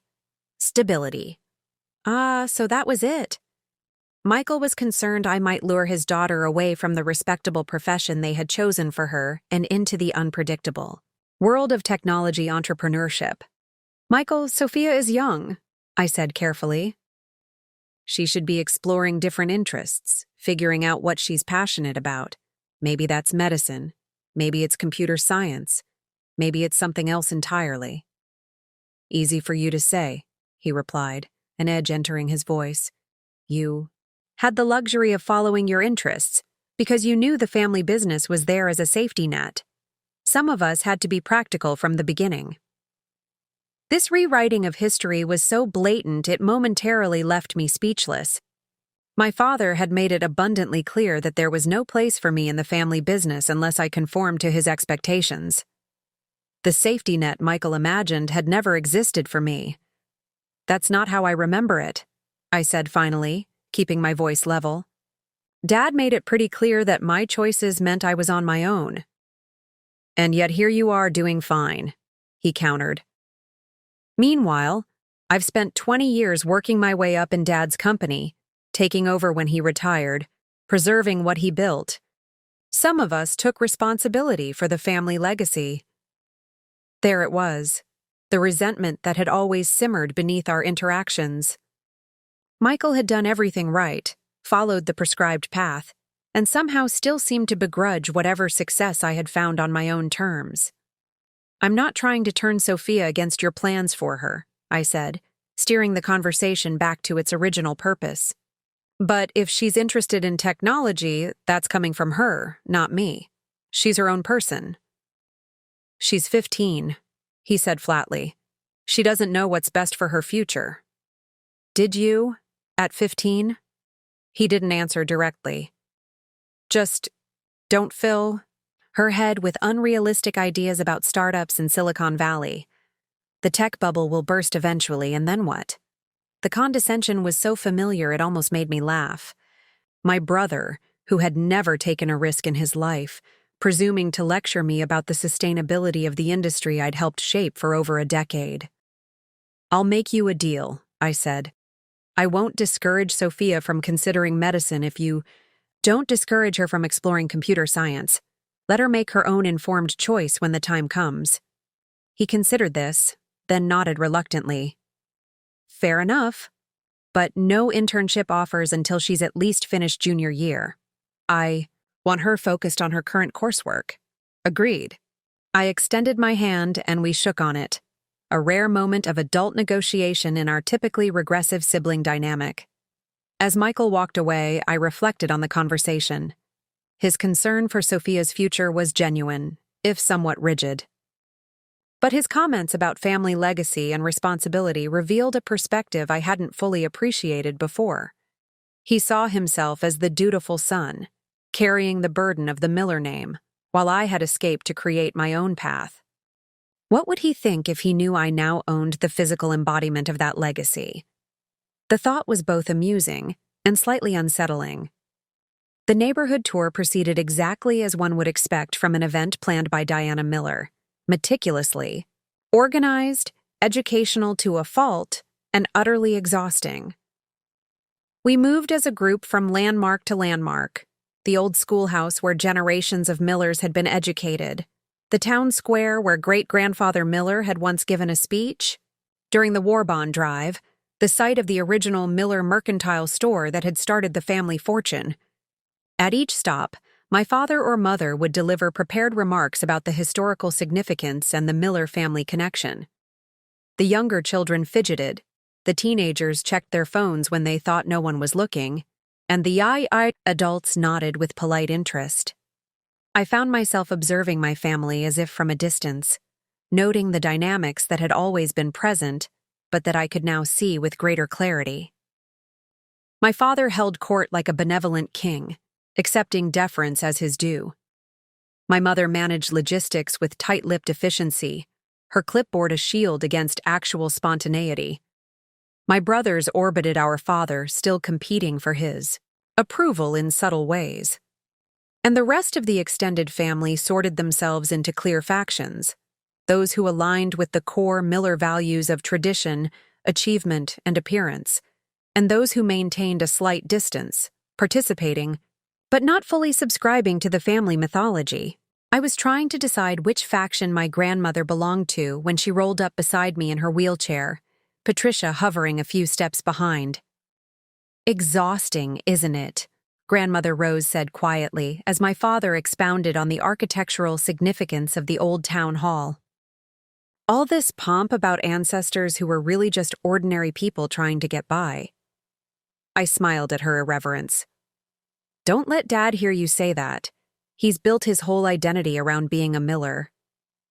"Richard always did take himself too seriously," she replied. "Gets it from his father. The men in this family never learned that legacy isn't something you preserve in amber. It's something you reinterpret for your own time." The blue diamond ring caught the light as I adjusted my sleeve, and my grandmother nodded approvingly. "It suits you," she said. "Harriet would have approved." Before I could respond, my mother called for the group to move on to our next stop.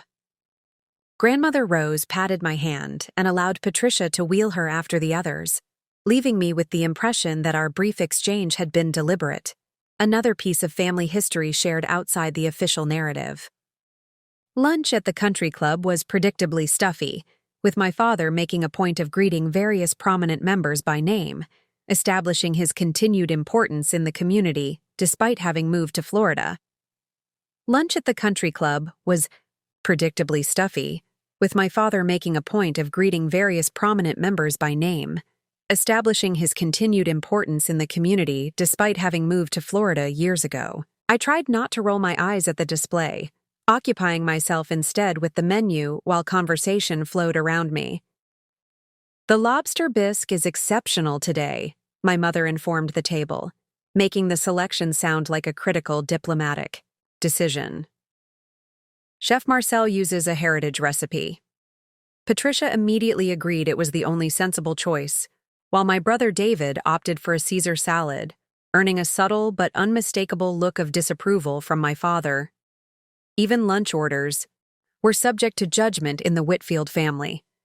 "Elena will have the bisque as well," my mother announced, not bothering to consult me.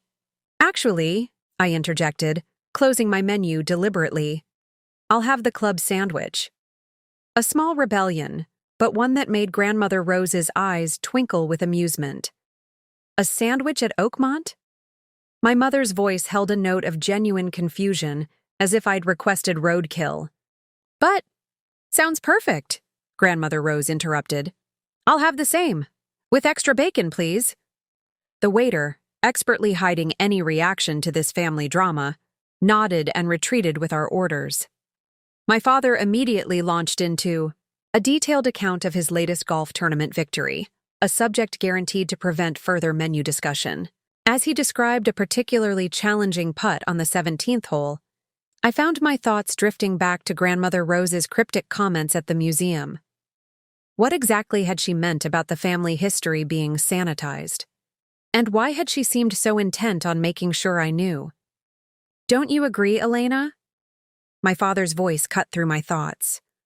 "I'm sorry. What?" I hadn't been paying attention. He sighed with familiar disappointment. "I was saying that your cousin Michael has made the right decision focusing on corporate law rather than that environmental nonsense he was considering at Stanford." "Oh." I took a slow sip of water. "I wouldn't know. I haven't spoken to Michael in over a year." "Well, Charles says he's thriving at Morgan & Price. On track for early partnership?"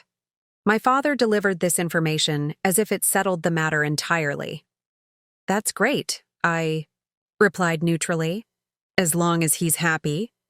My father's brow furrowed slightly. "Happy? It's not about being happy, Elena. It's about building a respectable career. Something you might want to consider after this sabbatical of yours."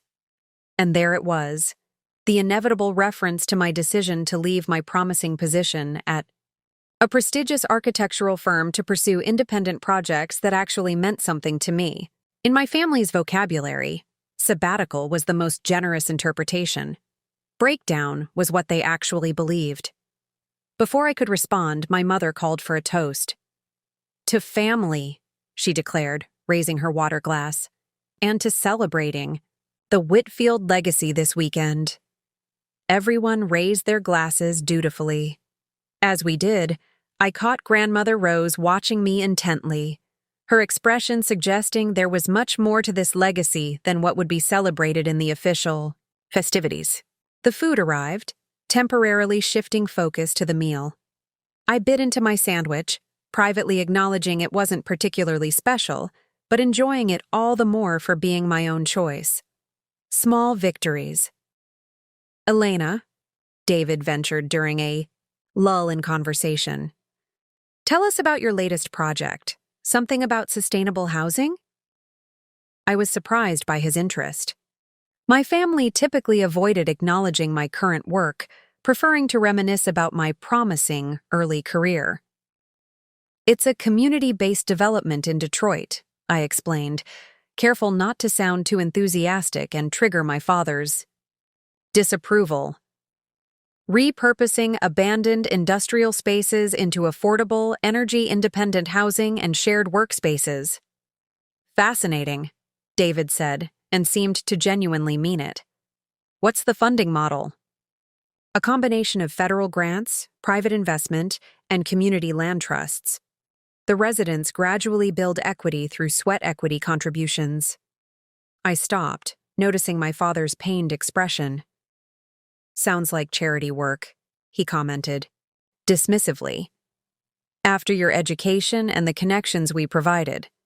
It's not charity, Dad. It's sustainable community development with sound financial underpinnings. I'd promised myself I wouldn't get drawn into these arguments this weekend.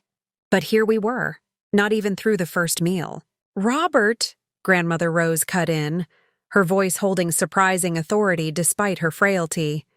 Not everyone measures success by billable hours or country club memberships. Some of us consider impact on actual lives to be meaningful. My father looked genuinely startled. His mother rarely contradicted him, especially not in public. Mother, the sandwich is delicious, she continued seamlessly, changing subjects with practiced grace. Now, Patricia, tell me more about this evening's reception. Who can we expect to see? The conversation pivoted to safer territory, the guest list for tonight's event. A reception at the Historical Society where my father would be presenting the Whitfield family collection of Civil War artifacts. It was the first of several planned events celebrating the family's contribution to American history, as the press releases put it. I caught David watching me with a sympathetic expression. Of all my family members, my younger brother best understood my complicated relationship with our parents and the family legacy. While he had chosen a more traditional path, medical school, followed by a residency at a prestigious hospital, he had at least selected his own field, rather than the law career my father had envisioned for him.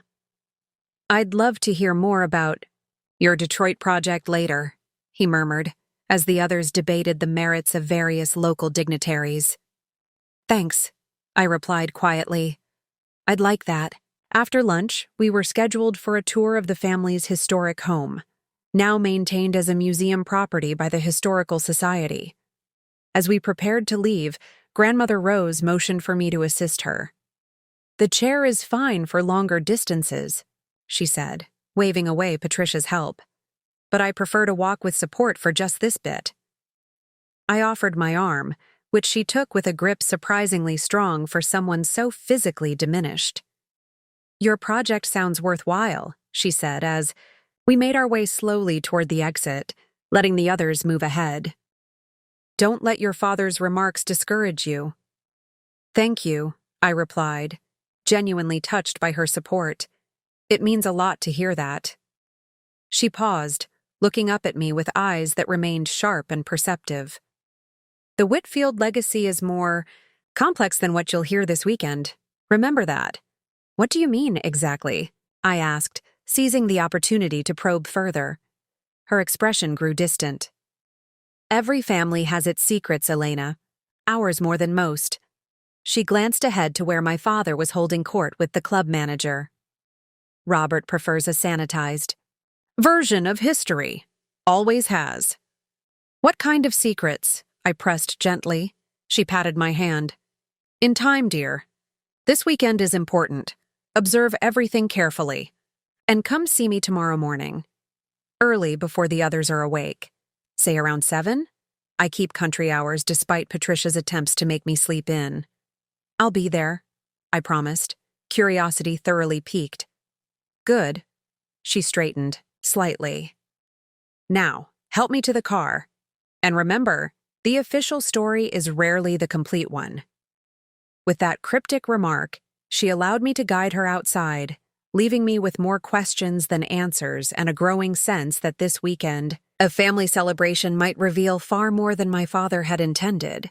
The Whitfield family home, or the Oaks, as it had been grandly named when constructed in 1868, stood on 5 acres at the edge of town, its white columns and broad verandas embodying the Southern plantation aesthetic that had been fashionable even this far north after the Civil War. It had been built by my great-great-grandfather Jeremiah Whitfield, whose portrait hung imposingly in the entrance hall, his stern expression and rigid posture setting the tone for generations of Whitfield men who followed. "We have approximately 40 guests registered for today's tour," announced Miriam Caldwell, the Historical Society director, as we gathered in the foyer. "They'll be arriving in about 30 minutes. Before they do, I thought the family might appreciate a private viewing of the new installation in the library." My father nodded graciously, clearly pleased by this special treatment. "Excellent, Miriam. Lead the way." As we followed her through the familiar rooms, each meticulously preserved with period-appropriate furnishings and Whitfield family artifacts, I found myself seeing the house through more critical eyes than in previous visits. My architectural training noted the ostentatious display of wealth in every detail, from the imported marble fireplace surrounds to the elaborate plasterwork ceilings.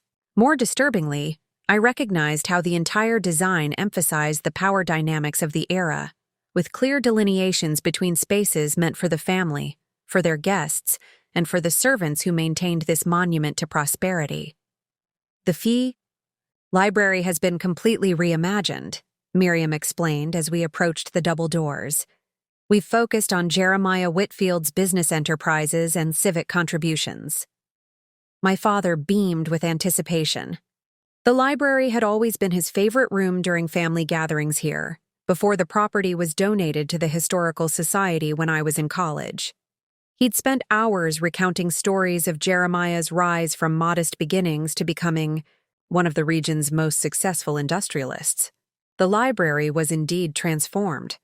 Glass display cases now lined the walls, containing ledgers, correspondence, photographs, and artifacts from Jeremiah's various business ventures. A large central display featured a detailed model of the Whitfield Iron Works circa 1875, the foundation of the family fortune. "Magnificent," my father declared, moving immediately to examine the model. "The attention to detail is remarkable. We worked from original architectural drawings and period photographs," Miriam explained proudly. "Note the innovative blast furnace design that gave Jeremiah his competitive edge." As the others clustered around the central display, I found myself drawn to a smaller case in the corner, containing what appeared to be personal correspondence. One letter in particular caught my attention. The handwriting was cramped and urgent, the paper discolored with age. I leaned closer to read the displayed excerpt. Conditions at the works remain deplorable despite repeated appeals for improvement. Men continue to suffer grievous injuries without compensation, and the use of child labor in the most dangerous sectors persists despite new legislation. I implore you, as a man of conscience and a leader in this community, to address these matters. With Mr. Whitfield directly. The letter was signed, Reverend Thomas Hargrove, First Presbyterian Church, and dated October 1877. "Ah, I see you found the social context section," Miriam said, suddenly beside me. Her tone was carefully neutral, but I detected a hint of satisfaction in her expression. "We felt it important to include perspectives from the broader community, not just the family's records. I've never seen this correspondence before," I said quietly. "No, well..."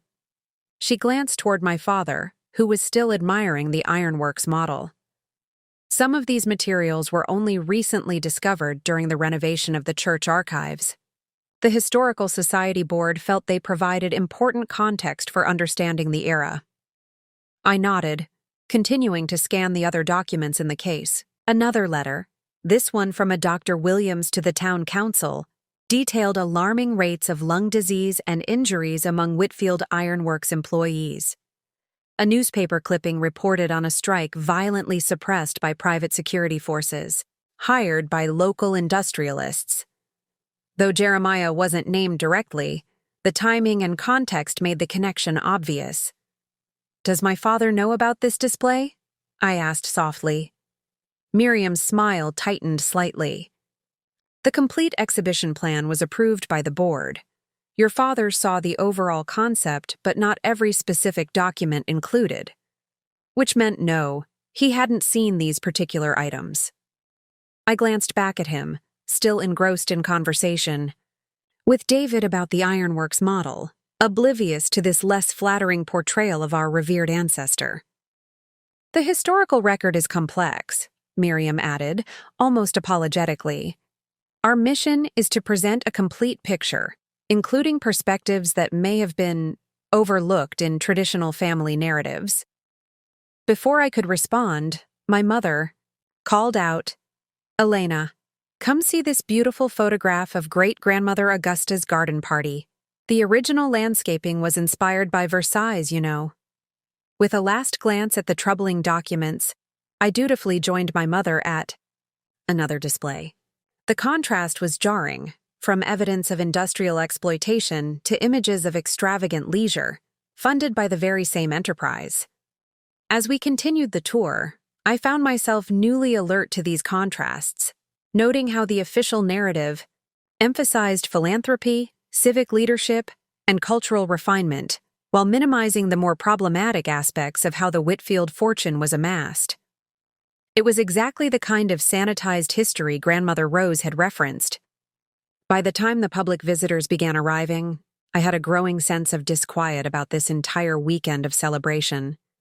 What other aspects of our family legacy had been carefully curated to maintain the image my father so jealously guarded? As if sensing my thoughts, Grandmother Rose appeared at my elbow. "Interesting additions to the library, wouldn't you say?" she murmured. "Very," I agreed quietly. I had no idea about the working conditions at the ironworks. "History is written by those who control the narrative," she replied, "but truth has a way of emerging eventually." Before I could ask more, my father approached, his expression tight. He had clearly discovered the social context display. "Inappropriate inclusions," he muttered to us, though his public smile remained fixed. "Contextually misleading and irrelevant to the family's contributions. I'll be speaking to the board." About this, Grandmother Rose merely raised an eyebrow. "Will you indeed? How fascinating." Something in her tone made my father glance at her sharply, but public visitors were now flowing around us, and he quickly resumed his role as the proud Whitfield patriarch, greeting guests and offering anecdotes about family heirlooms. I spent the remainder of the tour observing both the exhibits and my family's reactions to them. My father pointedly steered visitors away from the controversial display, while my mother distracted anyone who lingered near it with tales of Whitfield women's contributions to local cultural institutions.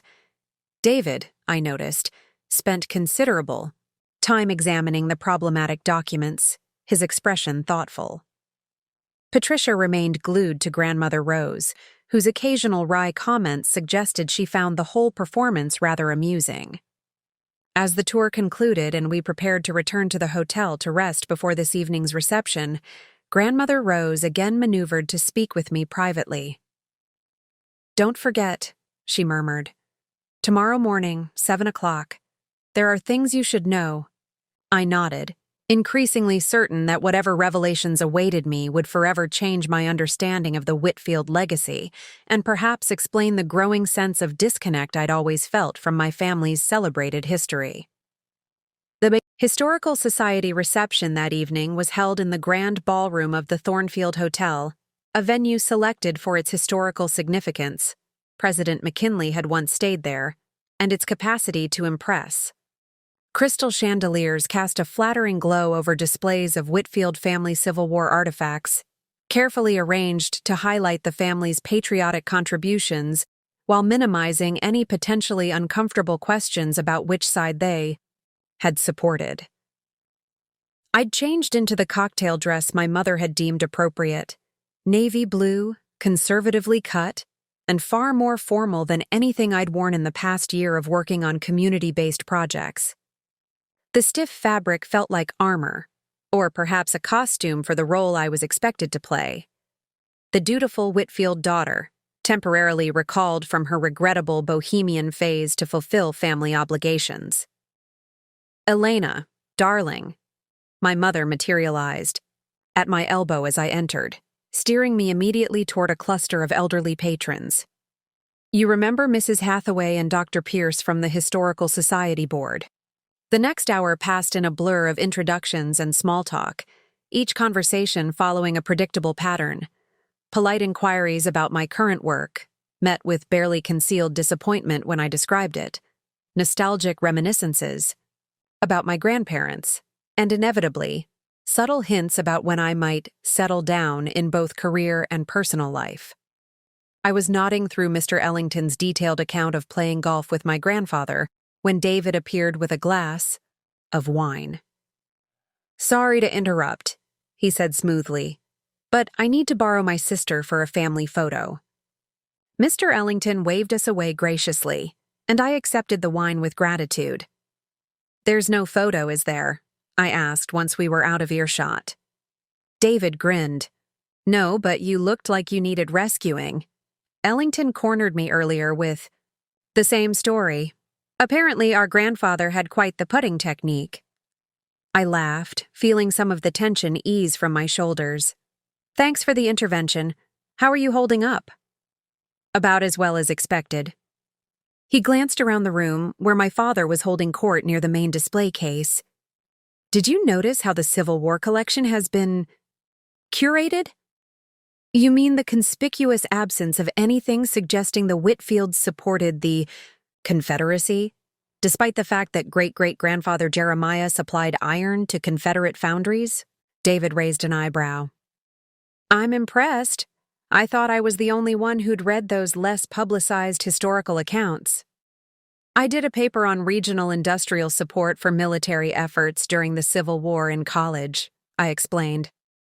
Dad was not thrilled when I included our family's contributions to both sides. "Pragmatic war profiteering rebranded as patriotic industrial might," David murmured. "Just one of many family narratives that don't quite align with the documentary evidence."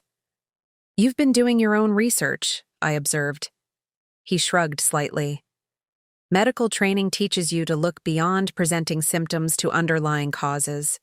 I got curious about some of the family stories that never quite added up." "Like what?"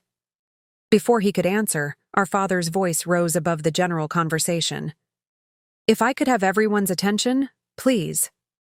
The room quieted as he took position next to the main display case, the perfect image of distinguished authority in his tailored suit. "On behalf of the Whitfield family, I want to thank you all for joining us this evening as we celebrate our family's contributions to this community and to our nation's history." He gestured to the artifacts displayed around the room. "These items tell a story not just of one family, but of American resilience, innovation, and civic responsibility." As he continued with well-rehearsed remarks about legacy and tradition, I noticed Grandmother Rose watching from her wheelchair near the side of the room. Her expression was impossible to read, but there was something in her stillness that suggested careful observation rather than simple pride. And so, it is with great pleasure that I announce the Whitfield Family Foundation's donation of $1 million to the Historical Society's Preservation Fund, ensuring that these important artifacts and the stories they tell will be maintained for future generations. Applause filled the room. My father beamed, accepting congratulations from those nearby. It was a perfectly orchestrated moment of public generosity, reinforcing the Whitfield image as community benefactors. "Quite the gesture," David commented quietly, though I notice the donation comes with a detailed agreement about how the collection must be displayed and interpreted. "You've seen the agreement?" I asked, surprised. "I make it a point to read the fine print these days," he replied cryptically, "especially when it concerns family matters." Before I could press him further, we were separated by well-wishers moving to congratulate my father. The remainder of the evening followed the expected script: speeches, champagne toasts, and carefully curated anecdotes about Whitfield family history. It wasn't until the event was winding down that I managed to find a moment alone with Grandmother Rose. Patricia had stepped away briefly, and I seized the opportunity to take her place beside the wheelchair. "Quite the spectacle," I commented softly. She chuckled, a dry sound with little humor. "Your father always did know how to put on a good show."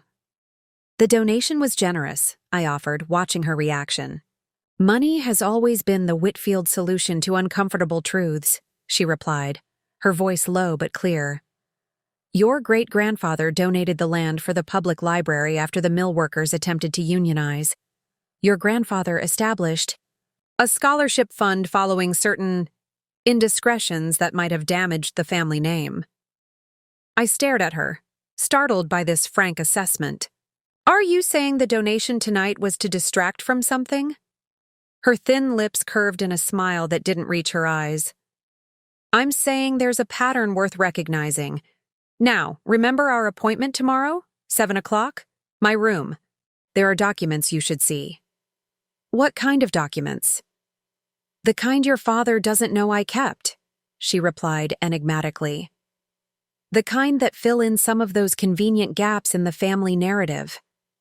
Patricia returned before I could question her further. "Mother Whitfield, you must be exhausted. Let's get you back to your room."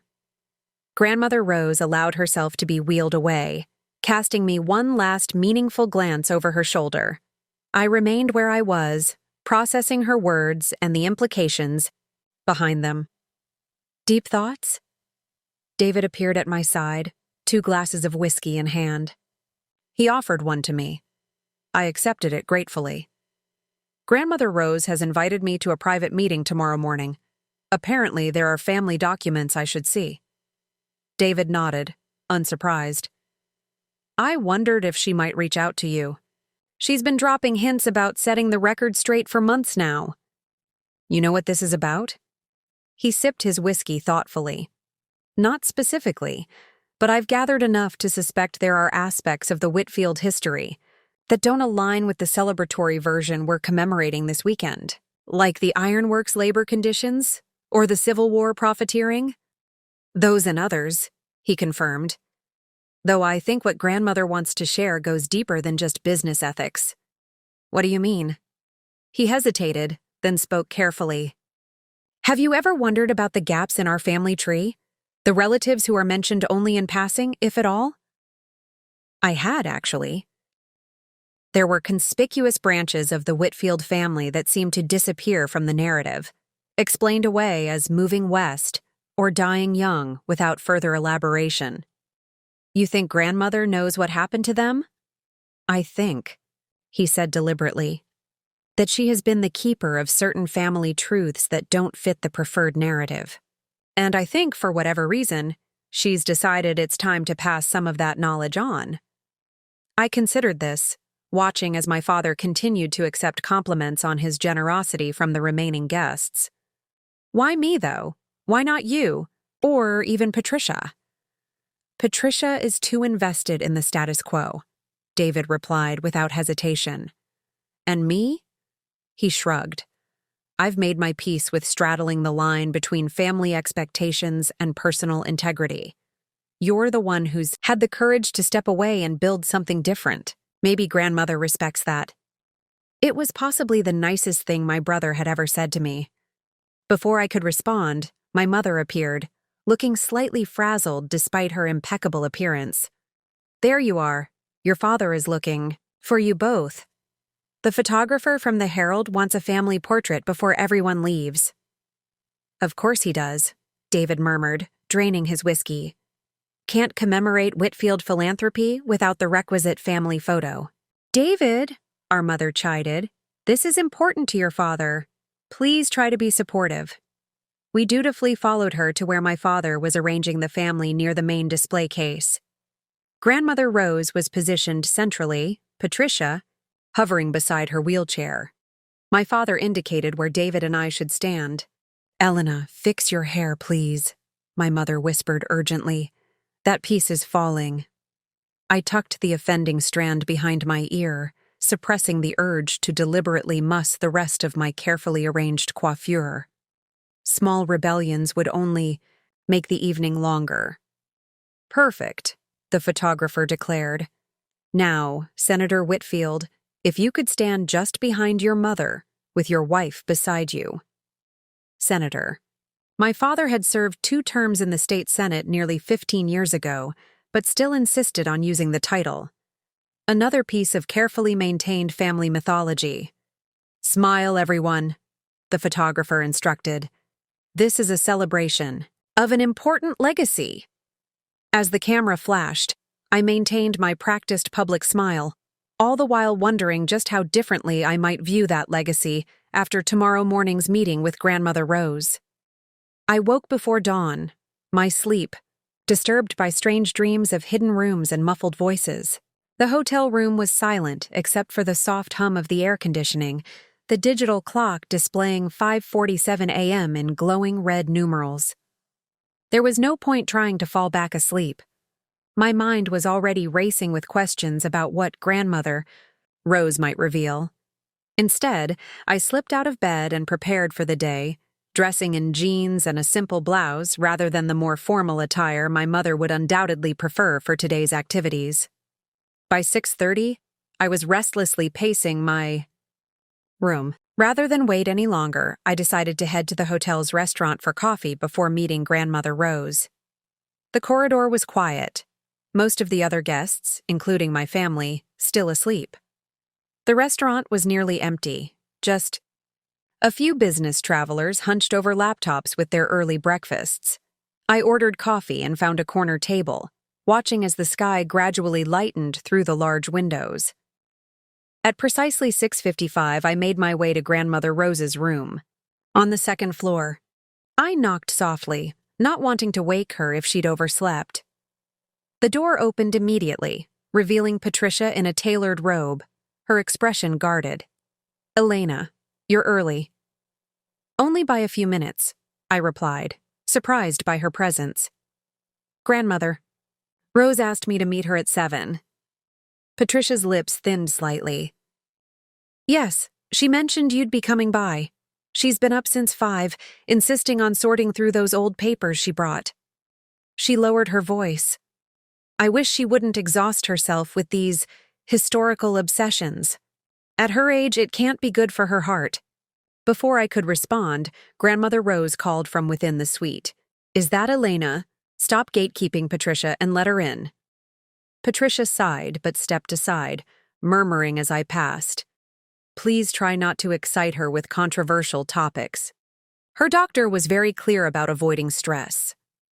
I nodded noncommittally and entered the suite's sitting area, where Grandmother Rose was ensconced in an armchair surrounded by stacks of yellowed papers, old photographs, and what appeared to be journal volumes. "Close the door, Patricia, and go have your breakfast," she instructed firmly. "Elena and I have private matters to discuss." Patricia hesitated, clearly reluctant to leave. "Mother Whitfield, your medication is on the side table, and I'm perfectly capable of taking it at the appropriate time." Grandmother Rose fixed her with a stern gaze. 2 hours, Patricia. Surely you can allow me that much privacy with my granddaughter." With obvious reluctance, Patricia gathered her purse. "I'll bring back something from the breakfast buffet for you," she said, an implicit reminder that she would return. "Nothing with gluten," Grandmother Rose replied absently, already turning her attention to me as Patricia departed. When the door closed behind her, Grandmother Rose's posture relaxed visibly. "That woman hovers worse than a mosquito at a summer picnic. Now come sit beside me, Elena. We don't have much time before she returns with some gluten-free monstrosity, masquerading as breakfast." I settled into the chair she indicated, taking in the array of materials spread across the coffee table. "You've been busy this morning." "I've been preparing for this conversation for longer than you might imagine," she replied, reaching for a leather-bound journal.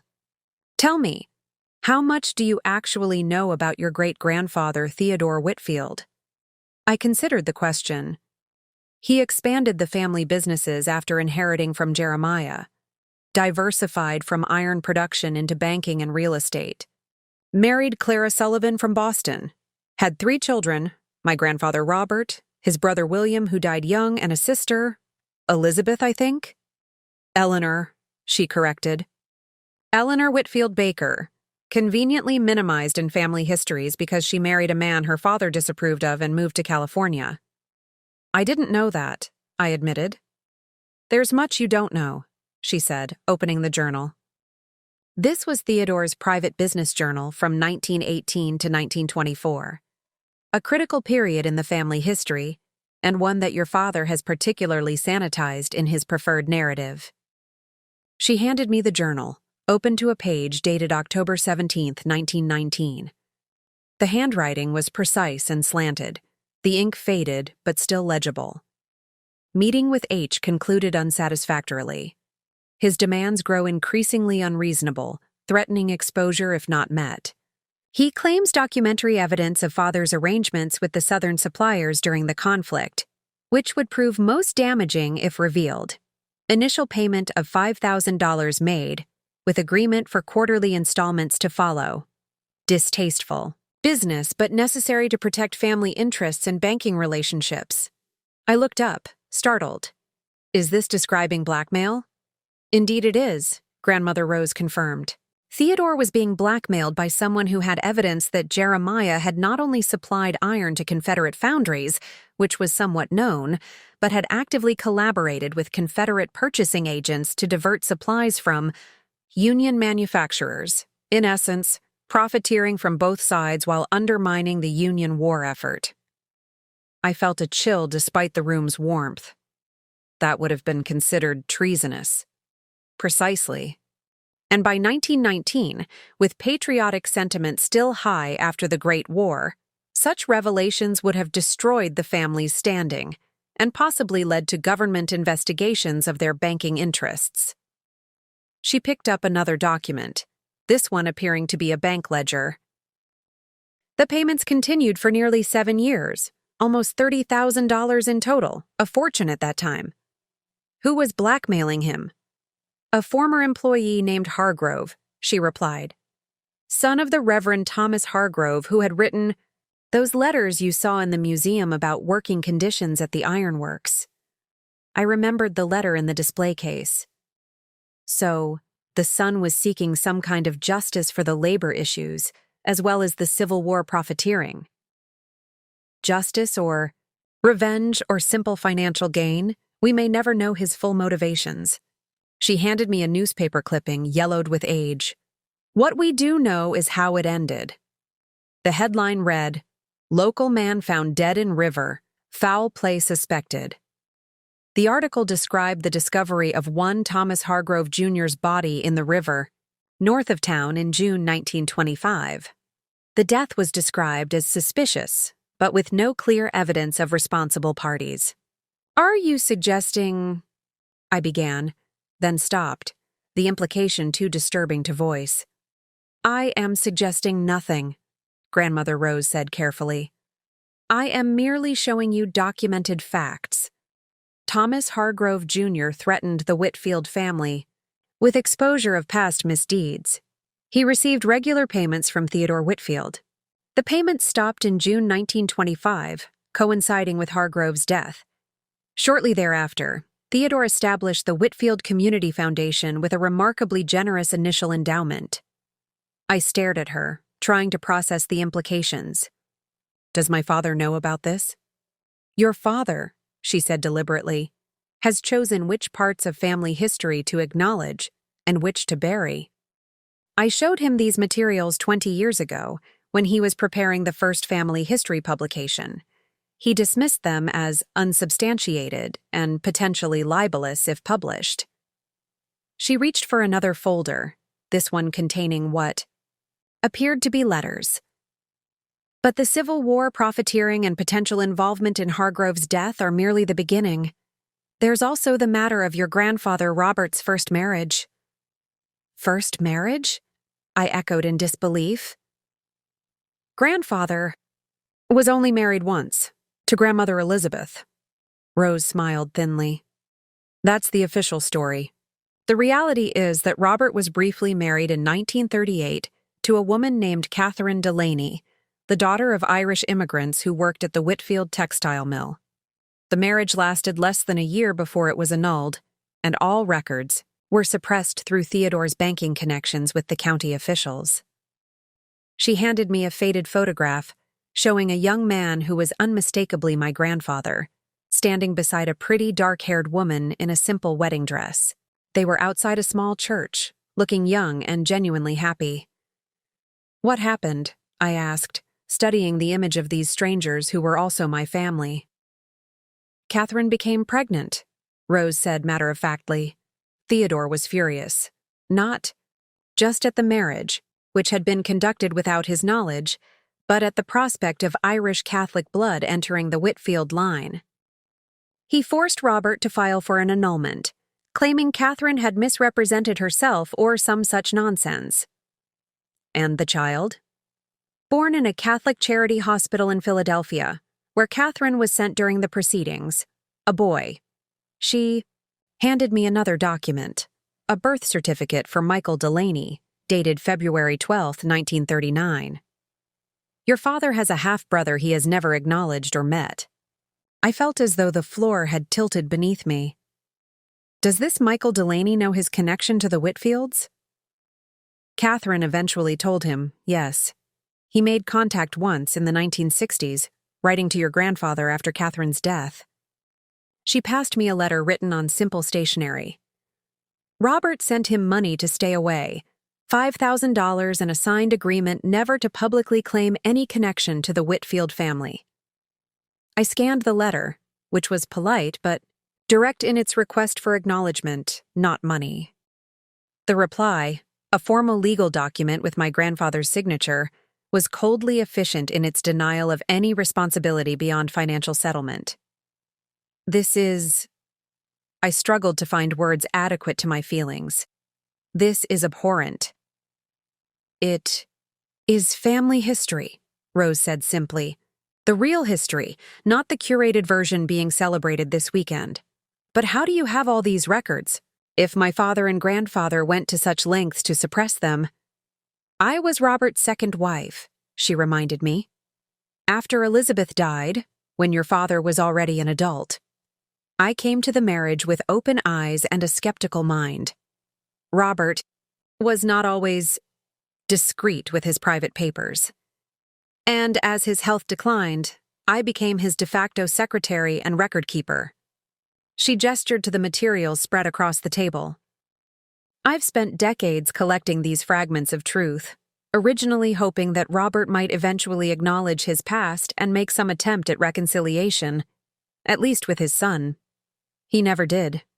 She sighed, a sound heavy with old disappointment. After his death, I considered making these matters public, but by then your father was establishing his political career, and the revelations would have affected innocent parties as well. I was still struggling to absorb the magnitude of these revelations. So instead, you've kept these secrets all these years. Until now, she confirmed. I'm 92 years old, Elena. I have neither the energy nor the inclination to carry these burdens to my grave. The question is, what will you do with this knowledge? It was a profound question, one I wasn't prepared to answer immediately. Why me, grandmother? Why not David or Patricia? Patricia would destroy these documents without reading them, she replied without hesitation. Her devotion to maintaining the family image borders on fanaticism. David... She paused, considering. David suspects much of this already. He's done his own research, but he's chosen a path of quiet compromise, building his medical career, while distancing himself just enough from the family legacy to salve his conscience. She fixed me with that penetrating gaze again. You, on the other hand, have already demonstrated the courage to step away from the path laid out for you, to question the values you were raised with, to build something aligned with your own principles rather than family expectations. So you think I'll what? Expose all this? Create a family scandal? I think you'll make a thoughtful decision about what truth requires, she replied carefully. Not necessarily public exposure, but perhaps an honest reckoning within the family.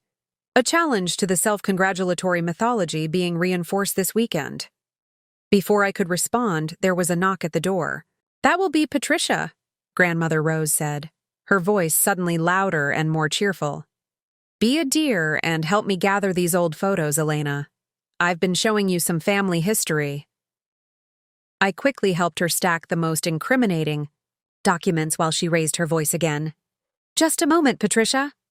When the less controversial photos and letters were visible on top, she nodded at me to open the door.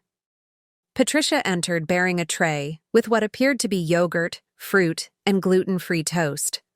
I was beginning to worry, she said, eyeing. The papers spread across the table. What's all this?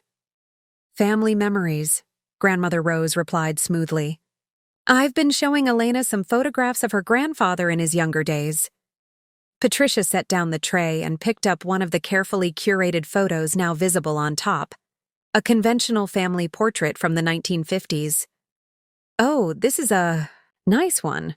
Robert looked so distinguished even then. Indeed, Grandmother Rose agreed blandly. Elena has been kind enough to help me organize some of these materials.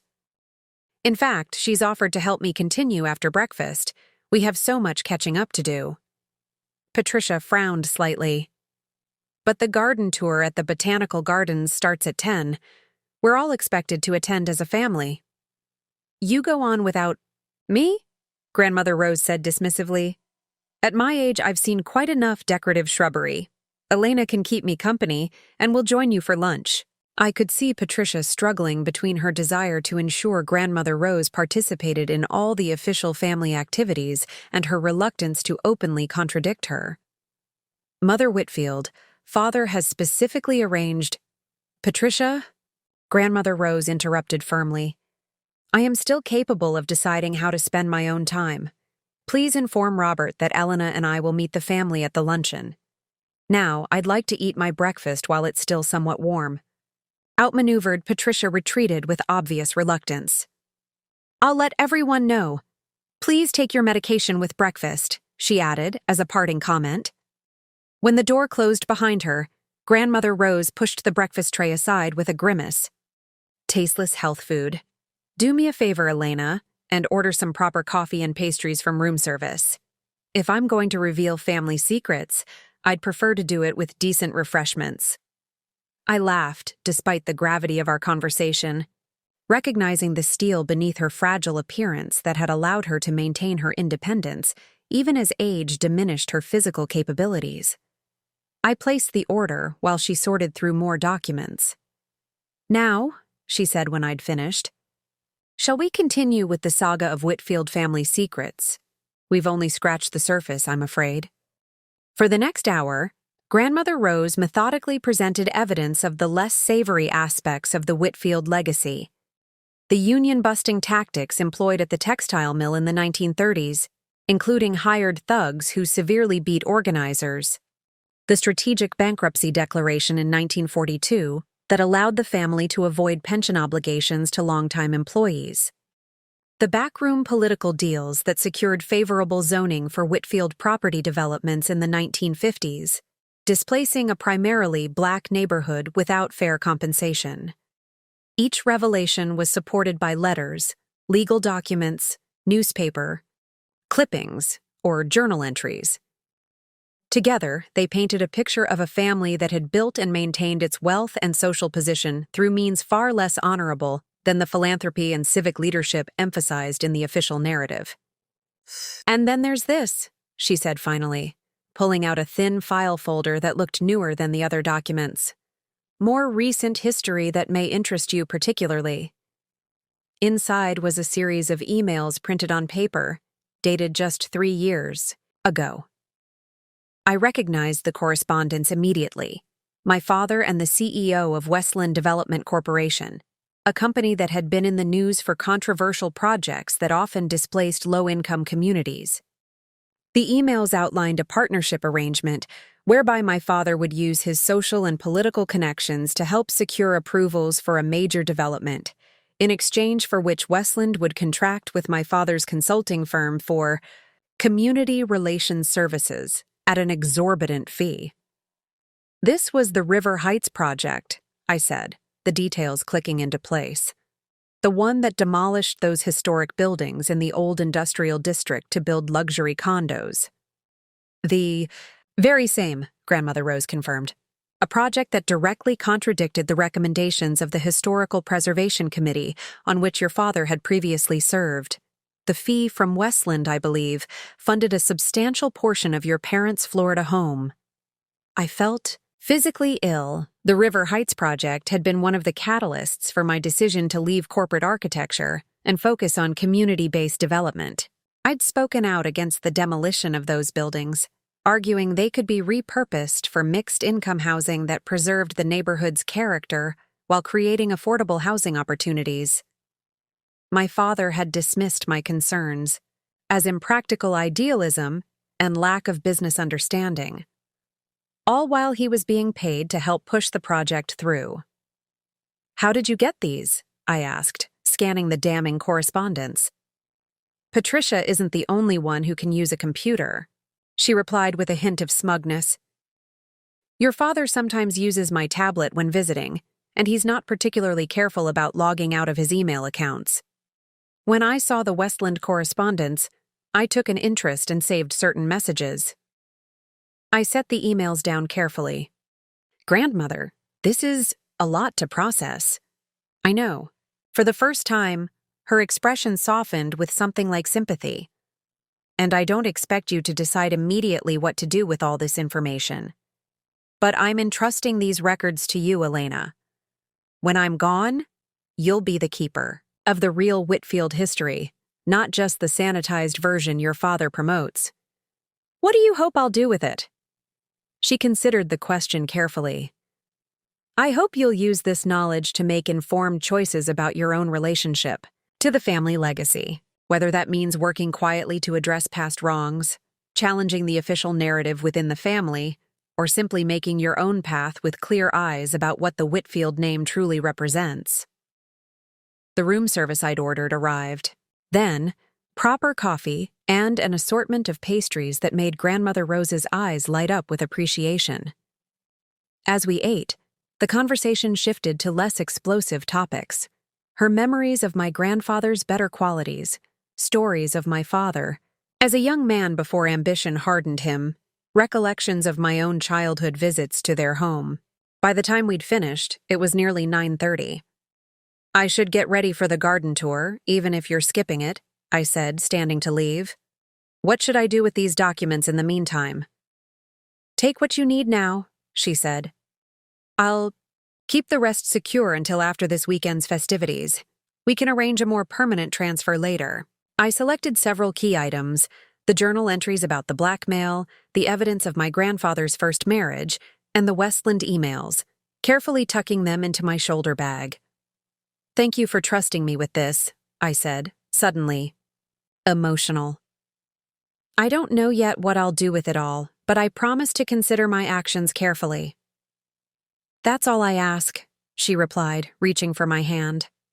Her fingers were cool and papery against mine, but her grip remained surprisingly strong. "Remember, Elena, acknowledging the truth doesn't mean rejecting your heritage entirely. Every family history has its shadows. What matters is how the current generation chooses to respond to that knowledge." I bent to kiss her cheek, inhaling the faint scent of lavender that always seemed to surround her. "I'll see you at lunch." "I'll be the one making inappropriate comments that make your mother nervous," she replied with a mischievous glint. As I left her room and headed back to mine to prepare for the day's official activities, my mind was reeling with all I had learned. The Whitfield legacy, the source of my father's pride and the foundation of our family's social position, was built on exploitation, deception, and possibly even violence. The charitable foundations and civic contributions that were being celebrated this weekend had roots in guilt and damage control as much as genuine philanthropy. How could I participate in the remaining celebratory events knowing what I now knew? How could I listen to my father's speeches about family honor and tradition without challenging the carefully constructed myths he was perpetuating? More personally, how should this knowledge inform my own relationship with my family name and history? I had already stepped away from the expected Whitfield career path, choosing community-focused work over prestigious firms. But I had never openly challenged the family narrative or distanced myself from the Whitfield name itself. These questions followed me as I changed clothes and prepared to meet my family for the next event in our weekend of supposed celebration. The Botanical Gardens tour proceeded exactly as planned in the official itinerary.